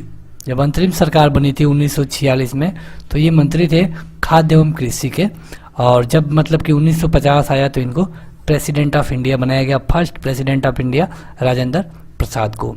अगला क्वेश्चन है, कहाँ पे 21 अक्टूबर 1943 को स्वतंत्र भारत की आज़ाद हिंद सरकार की घोषणा की गई? तो आज़ाद हिंद सरकार की घोषणा कहाँ पे की गई ये पूछा जाता है, तो ये किया गया था सिंगापुर में। अगला क्वेश्चन कि भारतीय स्वतंत्रता संग्राम के दौरान साइमन कमीशन की नियुक्ति किस उद्देश्य से की गई? साइमन कमीशन, तो देखिए 1919 में जो मॉन्टेगू चेम्सफोर्ड रिफॉर्म यहाँ पे लाया गया था, जिसमें कि डायरकी सिस्टम लगाया गया, तो जो 1928 में साइमन कमीशन को भेजा गया, तो उसका मतलब ये था कि जो 1919 में काम हुआ है इसको जाके आप चेक करिए कि इसका क्या रिपोर्ट है, क्या इसका कोई फायदा है, क्या इसकी बुराई है। तो 1928 में जो साइमन कमीशन आया इसमें एक भी इंडियन लोग नहीं थे और इसी के कारण इसका जोरदार विरोध हुआ, और जिसमें कि पुलिस के लाठीचार्ज में लाला लाजपत राय की डेथ भी हो गई। और एक चीज़ और आपको बता दें, ये साइमन कमीशन जब यहाँ से ब्रिटेन गया, लंदन गया, तो उसने कहा कि जो 1919 का मॉन्टेगू चेम्सफोर्ड रिफॉर्म है उसे हटा लेना चाहिए, वो पूरी तरह गलत है उसमें। और इसमें जो 1919 में आप देखेंगे कि डायरकी सिस्टम थी, मतलब कि कुछ मंत्रालयों को इंडियन को दे दिया गया था, और इससे वो ऐसे मंत्रालय दिए गए थे जिसमें कि मतलब कि ज़्यादा नुकसान हो रहा था, इसीलिए उनको हटाने की सिफारिश किया। तो बाकी आपने साइमन कमीशन का नाम सुना ही होगा, ये 1928 में आया, लाला लाजपत राय की डेथ हो गई थी। अगला क्वेश्चन कि भारत छोड़ो आंदोलन के समय इंग्लैंड का प्रधानमंत्री कौन था? तो ये था विंस्टन चर्चिल, और इसने ही गांधी जी को कई अपशब्द भी कहे थे। जो विंस्टन चर्चिल था, गांधी जी को कहा था नंगा फकीर, ये था विंस्टन चर्चिल। और भारत छोड़ो आंदोलन का मतलब कि 1942 की बात हो रही है। अगला क्वेश्चन कि 1947 के भारतीय राष्ट्रीय कांग्रेस की दिल्ली अधिवेशन की अध्यक्षता किसने की? तो ये थे राजेंद्र प्रसाद। और अगला क्वेश्चन कि भारतीय राष्ट्रीय कांग्रेस का 1938 का सेशन कहाँ पे हुआ? तो ये हुआ था हरिपुरा में। अगला क्वेश्चन कि 1927 की बटलर कमेटी का उद्देश्य क्या था? तो जो 1927 में बटलर कमेटी आई, जो कि अभी आपने देखा था कि मतलब कि 1928 में कौन आया था, तो 1928 में आया था साइमन कमीशन, और 1927 में बटलर कमेटी आई थी। तो यहाँ पे बटलर कमेटी का उद्देश्य ये था कि जो भारतीय राज्य थे और उनके बीच भारतीय सरकार के बीच संबंध को सुधारना था, क्योंकि सभी लोग अपने अपने मन के थे, सभी लोग अपने अपनी इच्छा से काम कर रहे थे। अगला क्वेश्चन कि डू और डाई यह नारा किसने दिया? करो या फिर मरो, ये कहा गया था महात्मा गांधी के द्वारा। कब कहा गया था ये भी पूछा जाता है, तो ये कहा गया था 1942 में भारत छोड़ो आंदोलन के दौरान। क्रिप्स मिशन इसी समय भारत आया था, क्रिप्स मिशन। और आप ध्यान देंगे तो सेकेंड वर्ल्ड वॉर इसी समय चल रहा था। अगला क्वेश्चन है, किसने भारतीय राष्ट्रीय कांग्रेस के कराची अधिवेशन 1931 की अध्यक्षता की? तो ये थे सरदार वल्लभ भाई पटेल। अगला क्वेश्चन कि साइमन कमीशन के बहिष्कार का मुख्य कारण क्या था? तो अभी हमने आपको बताया कि इसके सभी जो सदस्य थे सभी अंग्रेज थे और इसीलिए इसका बहिष्कार किया गया। इसके बहिष्कार में जो लाला लाजपत राय थे उनकी डेथ हो गई थी पुलिस के लाठी चार्ज में। अगला क्वेश्चन कि भारत में डायरकी कब से शुरू किया गया? डायरकी सिस्टम तो ये शुरू किया गया था 1919 में मॉन्टेगू चेम्सफोर्ड रिफॉर्म में, और डायरकी को खत्म करने का सुझाव दिया 1928 में, जो एक मिशन इंडिया आया था। अगला क्वेश्चन कि किस आंदोलन में सरदार वल्लभ भाई पटेल ने मुख्य भूमिका निभाई? तो ये था बारदोली का सत्याग्रह, और आपको ध्यान देना चाहिए कि बारदोली के सत्याग्रह में ही वल्लभ भाई पटेल को सरदार की उपाधि दी गई बारदोली के महिलाओं के द्वारा। अगला क्वेश्चन है, किसने सुझाव दिया था कि स्वतंत्रता प्राप्ति के बाद भारतीय राष्ट्रीय कांग्रेस को खत्म कर देना चाहिए या फिर समाप्त कर देना चाहिए? तो ये कहा गया था महात्मा गांधी के द्वारा, और यही कारण है कि जब भारत आज़ाद होता है तो महात्मा गांधी कांग्रेस के जो सदस्य नहीं थे। कभी कभी क्वेश्चन पूछा गया है कि क्या जब भारत आज़ाद हुआ तो महात्मा गांधी कांग्रेस के सदस्य थे? तो नहीं, गांधी जी सदस्य नहीं थे। और रही अध्यक्ष की बात, तो गांधी जी केवल एक बार 1924 में कांग्रेस के बेलगांव अधिवेशन में अध्यक्ष बने थे। अगला क्वेश्चन कि भारतीय राष्ट्रीय कांग्रेस के त्रिपुरी सम्मेलन में 1939 में सुभाष चंद्र बोस को कांग्रेस का अध्यक्ष चुना गया था। त्रिपुरी कहाँ है? तो यह है जबलपुर मध्य प्रदेश में। हालांकि इसके बाद जो 1939 में जब इनको चुना गया तो गांधी जी ने इनको बुलाकर इनको विरोध जताया कि आपको नहीं बनना चाहिए, और सुभाष चंद्र बोस ने इस्तीफा दे दिया, और सुभाष चंद्र बोस यहीं पे इस्तीफा देके उन्होंने एक फॉरवर्ड ब्लॉक की स्थापना की। ये भी कई बार पूछा गया है आपको, फॉरवर्ड ब्लॉक की स्थापना की गई थी सुभाष चंद्र बोस के द्वारा। भारत के लगभग बीचों बीच से क्या गुजरता है? तो देखिए, जो कर्क रेखा है वो भारत के लगभग बीचों बीच से होके गुजरती है, और बीचों बीच कहने का क्या मतलब है कि आप देखेंगे कि भारत के गुजरात, राजस्थान, मध्य प्रदेश, झारखंड, छत्तीसगढ़, पश्चिम बंगाल, त्रिपुरा तथा मिजोरम, इन 8 राज्यों से होकर के गुजरती है। तो जहां 29 में से 8 राज्यों से होकर गुजरता है, इसीलिए हम कहते हैं कि जो भारत के बीचों बीच से लगभग गुजरता है ये है कर्क रेखा। देखिए, इस पे कई बार डायरेक्ट क्वेश्चन पूछे जाते हैं कि भारत में कर्क रेखा कितने राज्यों से होकर गुजरती है? ऑप्शन दे देगा 8, 9, 7, 6। तो यहाँ पे आपका सही उत्तर है 8। और कभी कभी थोड़ा सा अगर हार्ड क्वेश्चन बनेगा तो यहाँ पे आपको उस स्टेट का नाम भी पूछ लेता है, जैसे कि इनमें से कौन से राज्य से कर्क रेखा नहीं गुजरती है, और 4 ऑप्शन दिए गए होंगे। तो इसलिए आपको इन 8 राज्यों का नाम याद होना जरूरी है। जैसे पहला गुजरात, राजस्थान, मध्य प्रदेश, झारखंड, छत्तीसगढ़, पश्चिम बंगाल और त्रिपुरा तथा मिजोरम। अगला क्वेश्चन कि अगरतला, गांधीनगर, जबलपुर एवं उज्जैन में से कौन कर्क रेखा से निकटतम दूरी पर स्थित है? तो देखिए, इस तरह ये क्वेश्चन है, ये परीक्षा का लिया गया क्वेश्चन है, ऑप्शनल। तो यहाँ पे अगर इन ऑप्शनों में से बात करें तो जो गांधीनगर है ये सबसे नजदीक है कर्क रेखा से। आप देखेंगे कि यहाँ पे जबलपुर भी मध्य प्रदेश में है, उज्जैन मध्य प्रदेश में है। तो इस तरह जो जबलपुर भी मध्य प्रदेश में है और मध्य प्रदेश से होके भी जाती है, लेकिन यहाँ पे स्पेशली किसी शहर का नाम दे रहा है। तो इन चारों ऑप्शनों में से गांधीनगर से सबसे नजदीक से कर्क रेखा गुजरती है। अगला क्वेश्चन कि भारत के बारे में सही कथन क्या है? तो यह स्थलमंडल के कुल क्षेत्रफल का लगभग 4% भाग पे अधिकृत है। मतलब कि जो दुनिया में पूरे देश हैं उसका लगभग कितना परसेंट है इसके पास जमीन? तो 4%। और ये 82.30 डिग्री पूर्वी देशांतर का उपयोग भारतीय मानक समय को चक्र निर्धारित करने के लिए किया जाता है। मतलब हमारे यहाँ जो टाइम वाला जोन है, हम लोग 5.5 घंटे आगे हैं GMT से, इसके बारे में बात हो रही है। अगला क्वेश्चन कि भारतवर्ष आकार के आधार पे, मतलब क्षेत्रफल के आधार पे विश्व का कौवां भाग है? तो विश्व का सबसे बड़ा भाग अगर बात करें तो ये है रूस, लेकिन जो भारत है ये 7वां भाग है क्षेत्रफल के आकार में। अगर जनसंख्या के आधार पे पूछे तो जनसंख्या के आधार पे दूसरा होगा, क्योंकि पहले स्थान पे है चाइना। तो जनसंख्या के आधार पे दूसरा और क्षेत्रफल के आधार पे 7वां। अगला क्वेश्चन कि भारत का क्षेत्रफल संसार के क्षेत्रफल का 2 पॉइंट मतलब कि 4% है, परंतु इसकी जनसंख्या कितनी है? तो अभी हमने यहाँ पे बताया था आपको कि जो भारत का क्षेत्रफल है पूरा संसार के लगभग जो 4% है उसके बराबर है, लेकिन यहाँ पे इसमें जो जनसंख्या है लगभग 17.5% के बराबर है। और ये 17.5% वाली गणना कब की है? तो 2011 की। देखिए जो जनगणना होती है ये 10 साल पे होती है, और लास्ट टाइम में 2011 में हुई थी, अब होगी 2021 में। जब तक जनगणना हो नहीं जाती तब तक जितने भी प्रश्न हमारे सामने आएंगे हमको 2011 के अनुसार ही उन्हें ट्रिक करना होगा, भले ही 2019 चल रहा हो। अगला क्वेश्चन कि भारतवर्ष में गांवों की संख्या कितनी है? तो ये है लगभग 6,40,930, और ये भी 2011 के जनगणना के अनुसार ही है। अगला क्वेश्चन कि आंध्र प्रदेश, छत्तीसगढ़, महाराष्ट्र तथा उत्तर प्रदेश राज्य में से भारतीय मानक समय की यामोत्तर से नहीं गुजरती है। मतलब कि जो हमारा जो टाइम है जीएमटी से 5.5 घंटे का, इनमें से कौन से स्टेट से नहीं गुजरता है? तो ये है महाराष्ट्र। अगला क्वेश्चन कि भारतीय मानक समय की देशांतर रेखा जो 82.30 डिग्री कहाँ से गुजरती है? तो ये गुजरती है उत्तर प्रदेश के इलाहाबाद मिर्जापुर से। और जो भारत की प्रमाणिक मध्याह्न रेखा है ये है 82.30 डिग्री पूर्वी देशांतर। इसको आप याद रखेंगे, कई बार परीक्षाओं में डायरेक्ट पूछा गया है। और ये तो सबको पता है कि जो भारतीय मानक समय है ग्रीनविच माध्य समय, ये IST से मतलब कि इंटरनेशनल से 5.5 घंटे आगे है, 5.5 घंटे आगे है, इसीलिए इसके आगे प्लस 5.5 घंटे लिखते हैं। अगला क्वेश्चन कि यदि अरुणाचल प्रदेश के तीरप में सूर्योदय 0 बजे IST पर होता है तो गुजरात के कंडाला में लगभग कितने बजे होगा? तो देखिए यहाँ पे इस प्रश्न के पूछने का क्या मतलब है, अरुणाचल प्रदेश और गुजरात में लगभग 2 घंटे का डिफरेंस हो जाता है। यहाँ पे 5 होना चाहिए, यहाँ पे 5 बजे।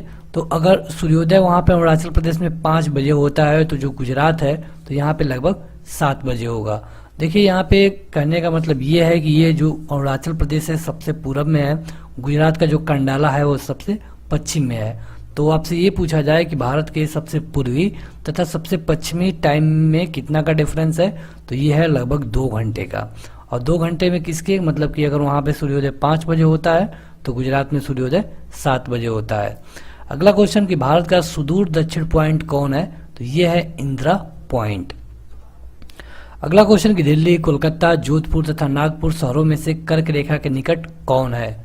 तो ये है कोलकाता, और ये पश्चिम बंगाल की राजधानी भी है। आपको पता है कि पश्चिम बंगाल से हो करके जाती है कर्क रेखा, और पश्चिम बंगाल भी उन 8 राज्यों में समाहित है। अगला क्वेश्चन कि भारत के 2 लगभग बराबर भागों में बांटने वाला अक्षांश कौन सा है? मतलब कि भारत को लगभग 2 भागों में बांटने वाला, लगभग के बारे में बात हो रही है, तो ये है कर्क रेखा। और ये गया कहाँ से है? तो 23 अंश 30 सेकेंड 30 मिनट उत्तरी अक्षांश से। अगला क्वेश्चन कि झारखंड, मणिपुर, मिजोरम तथा त्रिपुरा राज्यों में से कर्क रेखा के उत्तर में स्थित भारतीय राज्य कौन सा है? तो ये है मणिपुर। अगला क्वेश्चन कि हैदराबाद, चेन्नई, भोपाल तथा दिल्ली के शहरों में जून के महीने में दिन की अवधि अधिकतम होगी।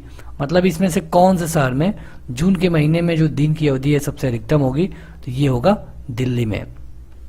अगला क्वेश्चन है गुजरात के सबसे पश्चिमी गांव और अरुणाचल प्रदेश के सबसे पूर्वी छोर पर स्थित वाला उनके समय के बीच कितने घंटे का अंतराल होगा? तो ये होता है 2 घंटे का, और इसे हम आपको अच्छी तरह बता चुके हैं। अगला क्वेश्चन कि सिक्किम, मेघालय, अरुणाचल प्रदेश तथा पश्चिम बंगाल राज्य में से भूटान के साथ सीमा नहीं मिलती है। मतलब किसकी सीमा भूटान के साथ नहीं मिलती है? इन ऑप्शनों में से सिक्किम, मेघालय, अरुणाचल प्रदेश तथा पश्चिम बंगाल। तो ये है मेघालय। मेघालय की सीमा भूटान के साथ नहीं मिलती है। अगला क्वेश्चन कि वह भारतीय राज्य जिसकी अधिकतम सीमा म्यांमार से स्पर्श करती है?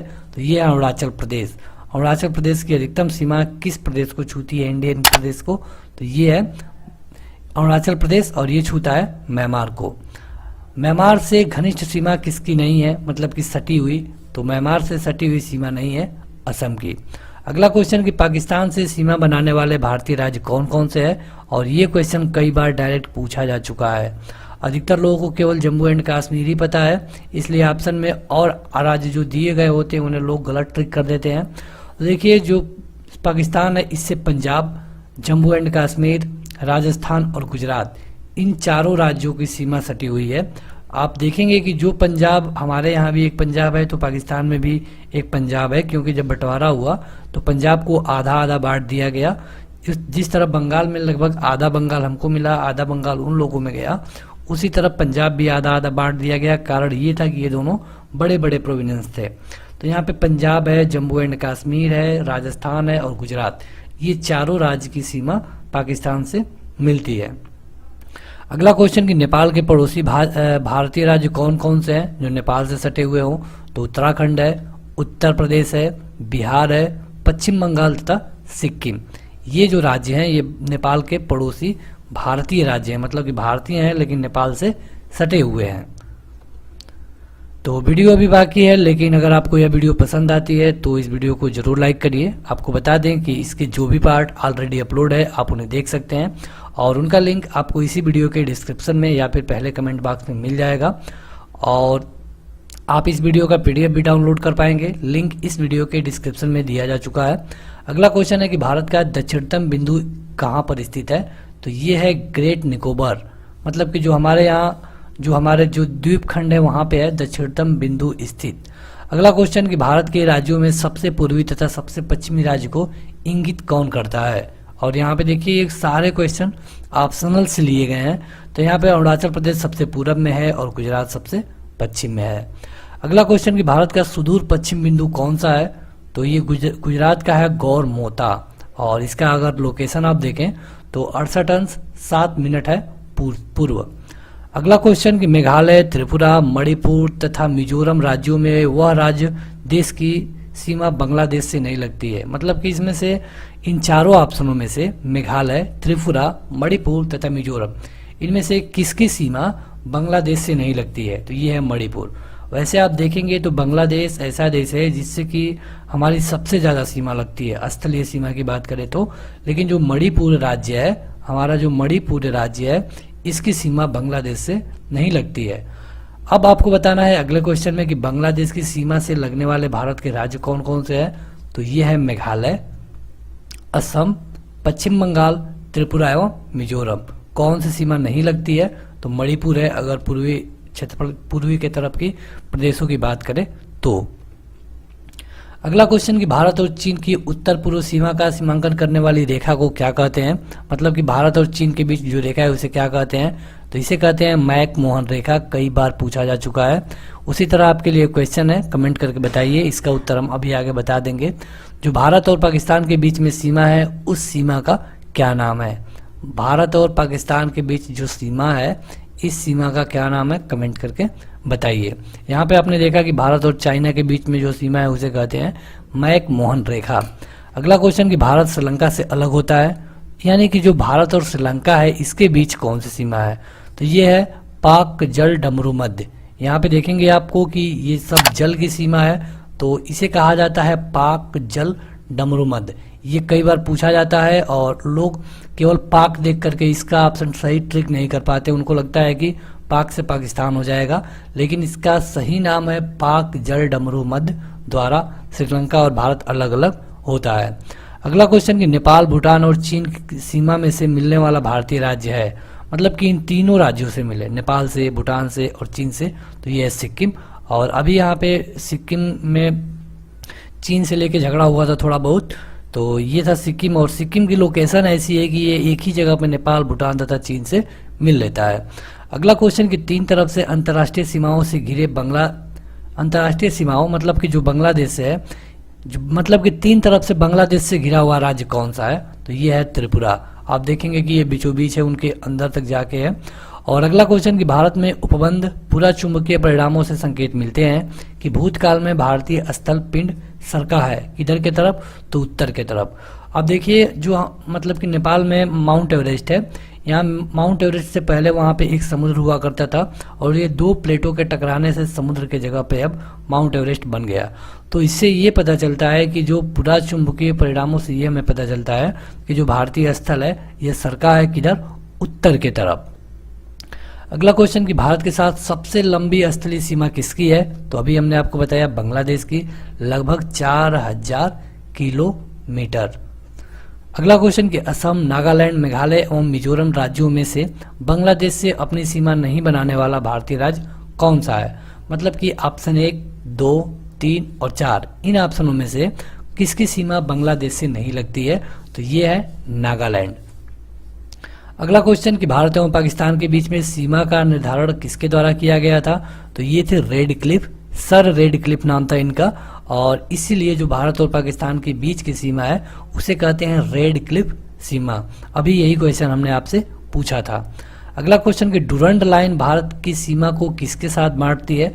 तो जिस तरह पाकिस्तान से रेड क्लिफ बांटता है, चाइना से मैकमोहन बांटता है, उसी तरह जो अफगानिस्तान है यहाँ से हमें अलग करती है कौन?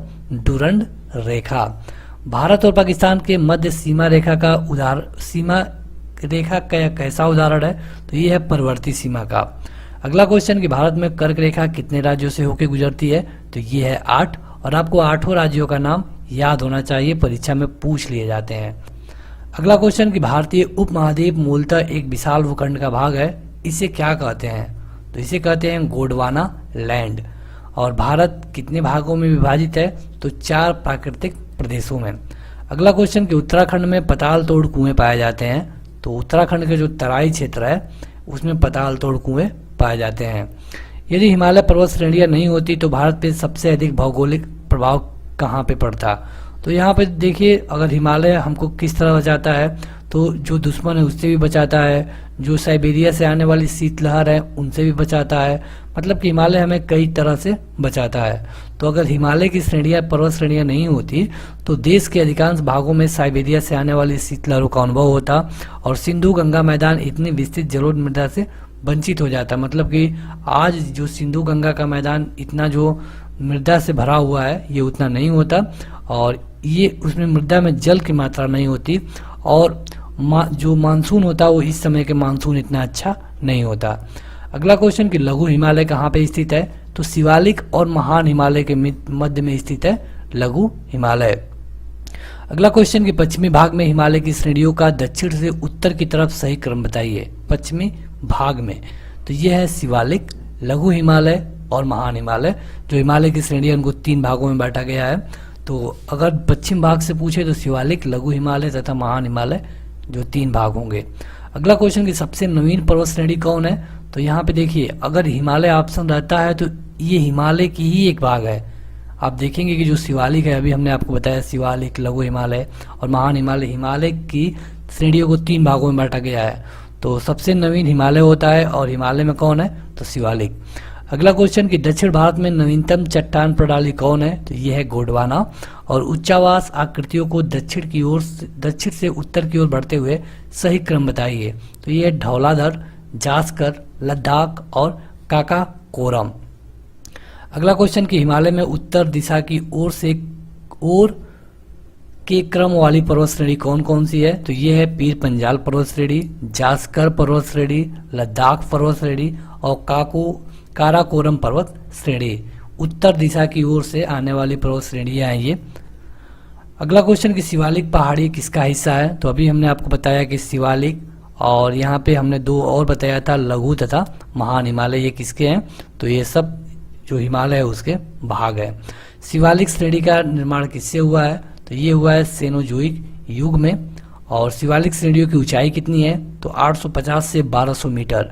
और अगर इन श्रेणियों में सबसे नया पूछता है, जो ये हिमालय की 3 श्रेणियां हैं, तो इसमें शिवालिक ही सबसे नवीन है। इनकी जो ऊंचाई है 850 से 1200 मीटर के मध्य होती है। अगला क्वेश्चन कि उत्तराखंड, उत्तर प्रदेश, सिक्किम एवं हिमाचल प्रदेश में से हिमालय पर्वत श्रेणियां किसमें नहीं है? तो यह है उत्तर प्रदेश। उत्तर प्रदेश में एक भी हिमालय की पर्वत श्रेणी नहीं है। तो अगला क्वेश्चन कि राजस्थान, हिमाचल प्रदेश, उड़ीसा और आंध्र प्रदेश राज्यों में से अरावली पर्वत श्रेणी कहाँ पे स्थित है? तो यह है राजस्थान में। और जो अरावली श्रेणी है इसकी अनुमानित आयु कितनी है? तो 570 मिलियन वर्ष। और अरावली सबसे प्राचीन श्रेणियों में से एक है। अगर हिमालय के बारे में बात की जाए तो हिमालय सबसे नवीन है।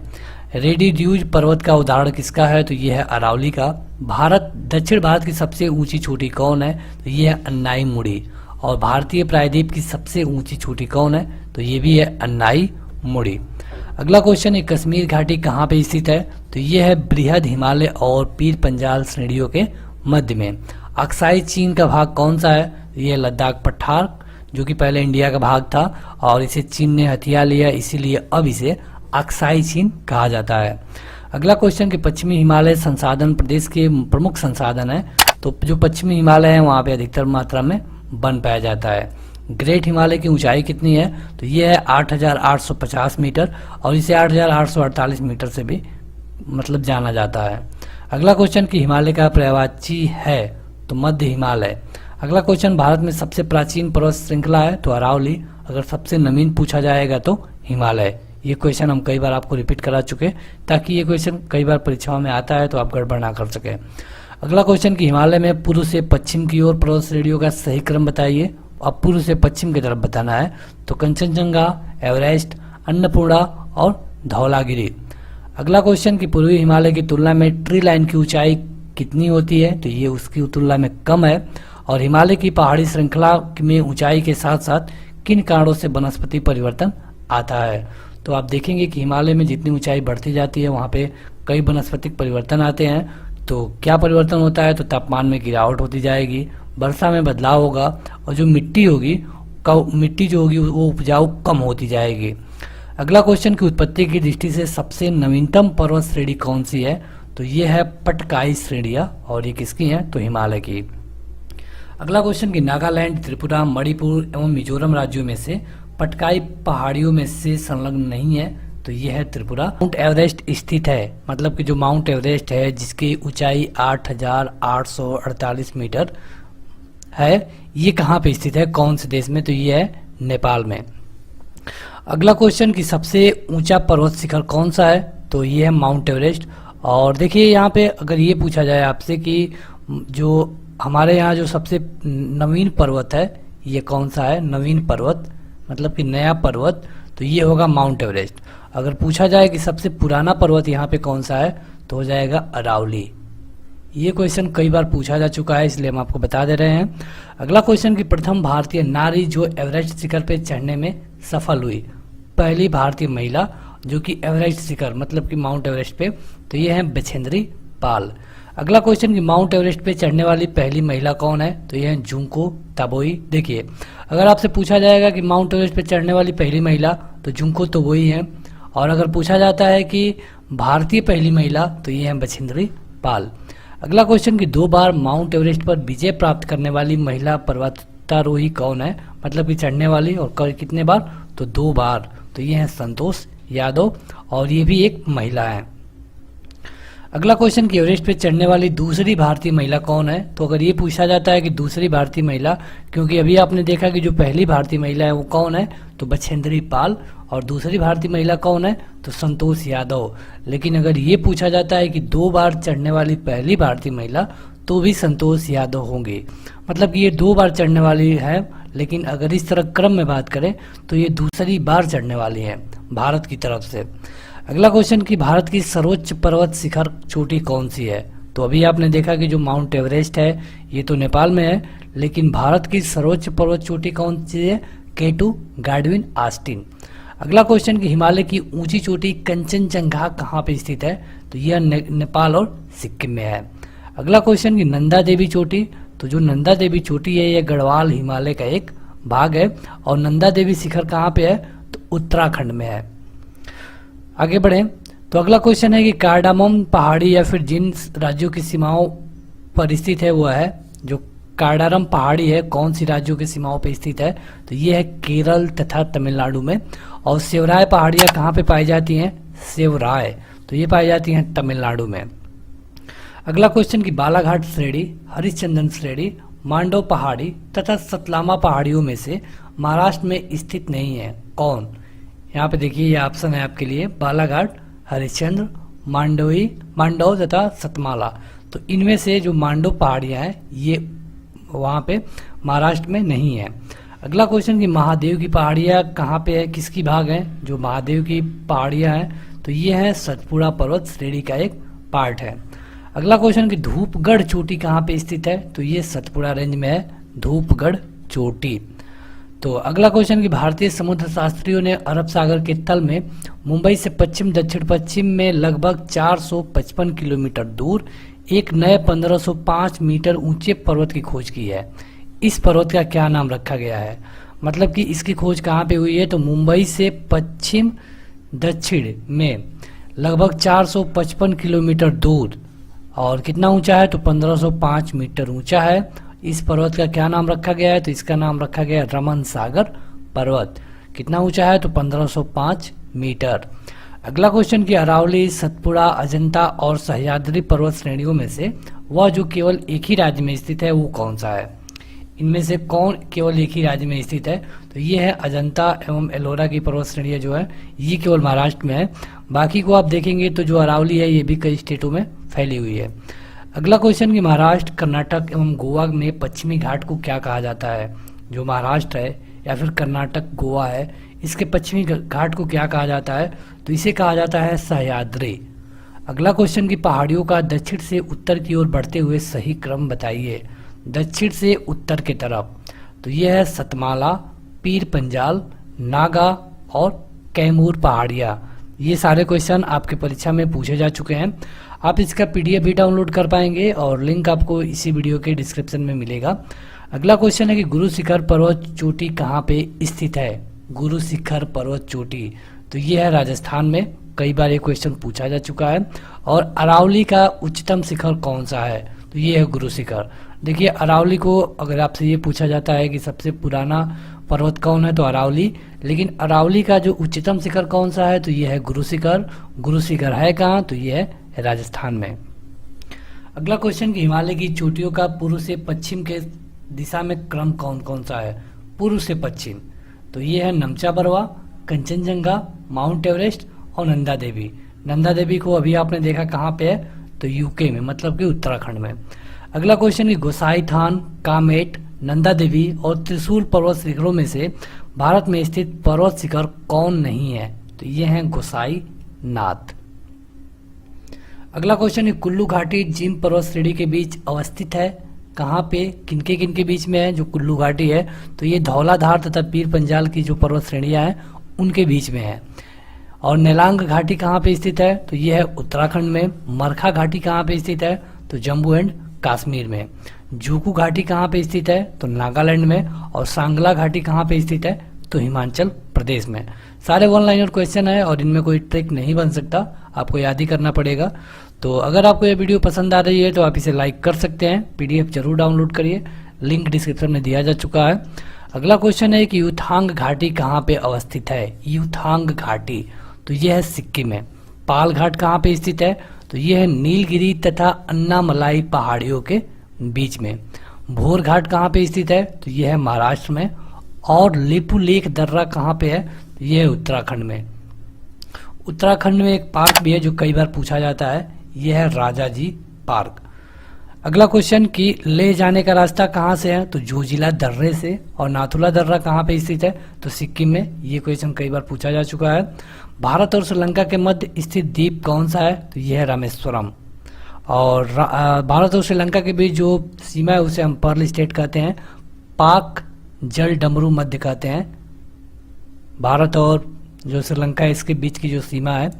अगला क्वेश्चन कि वर्ष 2006 के लगभग मध्य में भारत और चीन के बीच व्यापार बढ़ाने के लिए पुनः खोला गया था किसको, यह है नाथुला दर्रा को। माड़ा पहाड़ी दर्रा कहाँ पे है, तो ये उत्तराखंड राज्य में स्थित है। माड़ा पहाड़ी दर्रा। जोजिला पहाड़ी दर्रा कहाँ पे है, तो ये जम्मू एंड कश्मीर में स्थित है। बरनिहाल दर्रा कहाँ पे है, तो ये जम्मू एंड कश्मीर में स्थित है। नाथुला दर्रा, तो अभी आपने देखा कि नाथुला दर्रा को कब खोला गया था, 2006 में। क्यों, तो भारत और चीन के बीच में व्यापार को बढ़ाने के लिए। तो ये नाथुला दर्रा सिक्किम में है, ये सबको पता है कि जो नाथुला दर्रा है ये सिक्किम में है। लेकिन नीति दर्रा कहाँ पे है, तो नीति दर्रा है उत्तराखंड में। अगला क्वेश्चन, और यहाँ पे देखिए उसी तरह जो भूगोल से ही रिलेटेड क्वेश्चन दिए गए हैं। बूम ला दर्रा कहाँ पे है, तो अरुणाचल प्रदेश में। जिलेप ला दर्रा कहाँ पे है, तो सिक्किम में। मुलिंग ला दर्रा उत्तराखंड में। सिपकी ला दर्रा कहाँ पे है, तो हिमाचल प्रदेश में। रोहतांग दर्रा कहाँ पे है, तो हिमाचल प्रदेश में। माना दर्रा कहाँ पे स्थित है, तो उत्तराखंड में। सबसे बड़ा हिमनद कौन सा है, तो ये है सियाचिन। सियाचिन के ग्लेशियर के बारे में आपने जरूर सुना होगा। अगला है कि भटकल, अर्नाला, मिनिकॉय एवं हेनरी द्वीपों में से भारतीय तट रेखा के सुदूरवर्ती द्वीपों की श्रेणी में कौन आता है, तो ये है मिनिकॉय द्वीप। अगला क्वेश्चन कि पर्वतीय दलों का पश्चिम से पूर्व की तरफ सही क्रम बताइए। जो पर्वतीय दल है उनका पश्चिम से पूरब की तरफ सही क्रम बताइए। तो यह है सिपकिला, लिपुलेख और नाथुला तथा बोमडीला। हिमालय में हिमरेखा कितनी कहाँ है? हिमालय में हिमरेखा तो यह है 4300 से लेके 6000 मीटर के बीच पूर्व में। हिमालय की ऊंचाई कितनी है? तो 8848 मीटर। हालांकि इससे बढ़ रहा है। और आपको बता दें कि जहाँ पे हिमालय है वहाँ पे पहले टिसीथ नामक समुद्र हुआ करता था, जो कि दो पर्वतों को टकराने के बाद यहाँ पे हिमालय का निर्माण हुआ। अगला क्वेश्चन कि चोरावाली ग्लेशियर कहाँ पे स्थित है? चोरावाली तो ये है केदारनाथ मंदिर के उत्तर में। हिमालय के हिमनद से के पिघलने की गति क्या है? तो जो हिमालय का हिमनद है ये सबसे तेज गति से पिघल रहा है। और उत्तराखंड के कुमाऊं प्रक्षेत्र में अवस्थित हिमनद कौन सा है? उत्तराखंड के कुमायूं में, कुमायूं वाले क्षेत्र में, तो यह है मिलाम हिमनद। अगला क्वेश्चन कि भारत के दक्कन के पठार पर बेसाल्ट निर्मित लावा शैलों का निर्माण किससे हुआ है? जो भारत के दक्कन के पठार है यहाँ पे जो बेसाल्ट का निर्मित लावा है, यहाँ पे जो लावा है उनके शैल का निर्माण किससे हुआ है? तो ये कब हुआ है? तो ये हुआ है क्रिटेशियन युग में। मेघालय का किस पठार का भाग है? मेघालय किसका भाग है? तो ये है प्रायद्वीपीय खंड का। अगला क्वेश्चन कि भारत के अतिरिक्त प्रायद्वीपीय पर्वत निर्मित हुए हैं किस टाइम पे?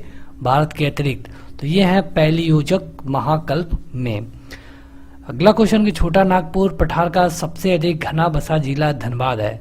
तो ये किस लिए जाना जाता है? धनबाद तो यह खनन उद्योग का विकास तथा औद्योगिकरण के लिए जाना जाता है धनबाद को। अगला क्वेश्चन कि छोटा नागपुर पठार क्या है? तो यह अग्र गंभीर है, अग्र गंभीर। और अगला क्वेश्चन कि मालवा का पठार, छोटा नागपुर का पठार, दक्कन का पठार तथा प्रायद्वीप का पठार में से अरावली तथा बिंद श्रृंखलाओं के मध्य कौन स्थित है?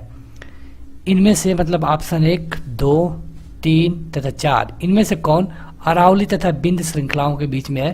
तो यह है मालवा का पठार। दंडकारण्य क्षेत्र अवस्थित है तो छत्तीसगढ़ और उड़ीसा में। और दंडकारण्य भारत में कहाँ पे है? तो ये मध्यवर्ती क्षेत्र में है, क्योंकि आप देखेंगे कि छत्तीसगढ़ और उड़ीसा दोनों मध्यवर्ती में है। अगला क्वेश्चन कि भारत का औसत समुद्र तल कहाँ से नापा जाता है? तो ये नापा जाता है चेन्नई तट से। अगला क्वेश्चन कि द्वीपों का समूह लक्षद्वीप है, तो ये है प्रवाल उत्पत्ति का। और लक्षद्वीप में कितने द्वीप हैं? जो लक्षद्वीप है हमारे यहाँ तो उसमें कुल मिला के 36 द्वीप है। अगला क्वेश्चन कि भारत के प्रादेशिक जल क्षेत्र का विस्तार कितना है? मतलब कि जो हमको जल क्षेत्र मिलता है समुद्र में तो ये है 12 समुद्री मील तक। भारत की तट रेखा की कुल लंबाई कितनी है? मतलब कि सारे स्टेट की लंबाई आपको बताना है जो कि समुद्र से लगे हुए हैं, तो 7500 किलोमीटर। और गुजरात में सबसे अधिक समुद्र, भारत में सबसे अधिक समुद्र तट की रेखा किसकी है? तो ये है गुजरात का। और भारत में तट रेखा से कितने राज्य लगे हुए हैं? तो ये है 9। आप गुजरात से काउंट करना शुरू करेंगे और आपको यहाँ उड़ीसा तक आना पड़ेगा। अगला क्वेश्चन कि प्राचीन भारतीय इतिहास भूगोल में रत्नाकर नामक सूचक था, ये कहाँ पे था? तो ये था हिंद महासागर का सूचक था भारतीय इतिहास के भूगोल में, और इसका नाम था रत्नाकर। अगला क्वेश्चन कि भारतवर्ष के पश्चिमी पट्टी शहरों में कुन्नूर, नागरकोइल, जंजीरा एवं सिंधुदुर्ग का उत्तर से दक्षिण में सही क्रम बताइए। मतलब कि यहाँ पे जो कुन्नूर है, नागरकोइल है, जंजीरा है और सिंधुदुर्ग, इनका उत्तर से दक्षिण क्रम में इनको सजाना है। तो पहले आएगा जंजीरा, कुन्नूर, नागरकोइल और सिंधुदुर्ग। तमिलनाडु और आंध्र प्रदेश के तट का क्या नाम है? तो जो कि जो तमिलनाडु और आंध्र प्रदेश का तट है इसे कहते हैं कोरोमंडल तट। इसी तरह जो दूसरा वाला तट है मतलब कि उड़ीसा वाला, इसे कहते हैं मालाबार तट। अगला क्वेश्चन कि भारत के तटों में कृष्णा डेल्टा एवं क्रेप प्रेमोरियन के मध्य स्थित है, यह है कोरोमंडल तट, जिसके बारे में अभी आपने देखा। तमिलनाडु और आंध्र प्रदेश के तट का नाम है। अगला है कि केप कैमोरियन के नाम से जाना जाता है किसको? तो कन्याकुमारी को। अगला क्वेश्चन कि अंडमान और निकोबार द्वीप समूह के सर्वोच्च शिखर पल्याड़ शिखर, मतलब कि जिसको सैडल पीक भी कहते हैं, ये कहाँ पे स्थित है? सैडल पीक तो ये है उत्तरी अंडमान में। और अंडमान और निकोबार द्वीप समूह कहाँ पे स्थित है? तो बंगाल की खाड़ी में। अगला क्वेश्चन कि अंडमान निकोबार द्वीप समूह में द्वीपों की कितनी संख्या है? तो ये है लगभग 200। और लक्षद्वीप में कितनी है? तो लगभग 36। अगला क्वेश्चन की जो 10 डिग्री चैनल है ये किसको किसको बांटता है, ये एक नाम है 10 डिग्री चैनल, ये कई बार पूछा जा चुका है आपके परीक्षा में। तो अंडमान और निकोबार द्वीप समूह को बांटता है कौन, तो 10 डिग्री चैनल। अगला क्वेश्चन कि बैरन द्वीप कहाँ पे है, तो ये है बंगाल की खाड़ी में। तो अगला क्वेश्चन कि भारत के पश्चिमी तटीय मैदान के उत्तरी भाग को कौन से नाम से जाना जाता है, जो पश्चिमी तटीय मैदान भाग है इसके उत्तरी भाग को, तो इसे जाना जाता है कोकण के नाम से। यहाँ पे जो रेलवे चलती है उसको कोकण रेलवे भी कहा जाता है। अगला क्वेश्चन कि भारत का वह देश जिसका उद्गम ज्वालामुखी है, तो ये है बैरन द्वीप। अगला क्वेश्चन कि श्रीहरिकोटा द्वीप कहाँ पे है, तो यह है पुलिकट झील के समीप श्रीहरिकोटा द्वीप। राम सेतु कहाँ से शुरू होता है, तो ये होता है धनुषकोडी से। और लक्षद्वीप कहाँ पे स्थित है, तो ये है अरब सागर में। भारत का प्रवाल द्वीप कौन सा है, तो लक्षद्वीप। यहाँ पे कुल कितने द्वीप हैं, तो कुल मिला के 36। और लक्षद्वीप टापू कहाँ पे अवस्थित है, तो दक्षिण पश्चिम भारत में है। और किस सागर में है, तो अरब सागर में है। तो बस आज के इस वीडियो में इतना ही। आप इसका PDF जरूर डाउनलोड करिए। अगर वीडियो पसंद आती है तो इसे जरूर लाइक करिए। इसी तरह की 24 पार्ट हमने ऑलरेडी अपलोड कर दिया है, आपको उनका लिंक इसी वीडियो के डिस्क्रिप्शन में मिल जाएगा। तो आज के इस वीडियो में इतना ही। Thank you.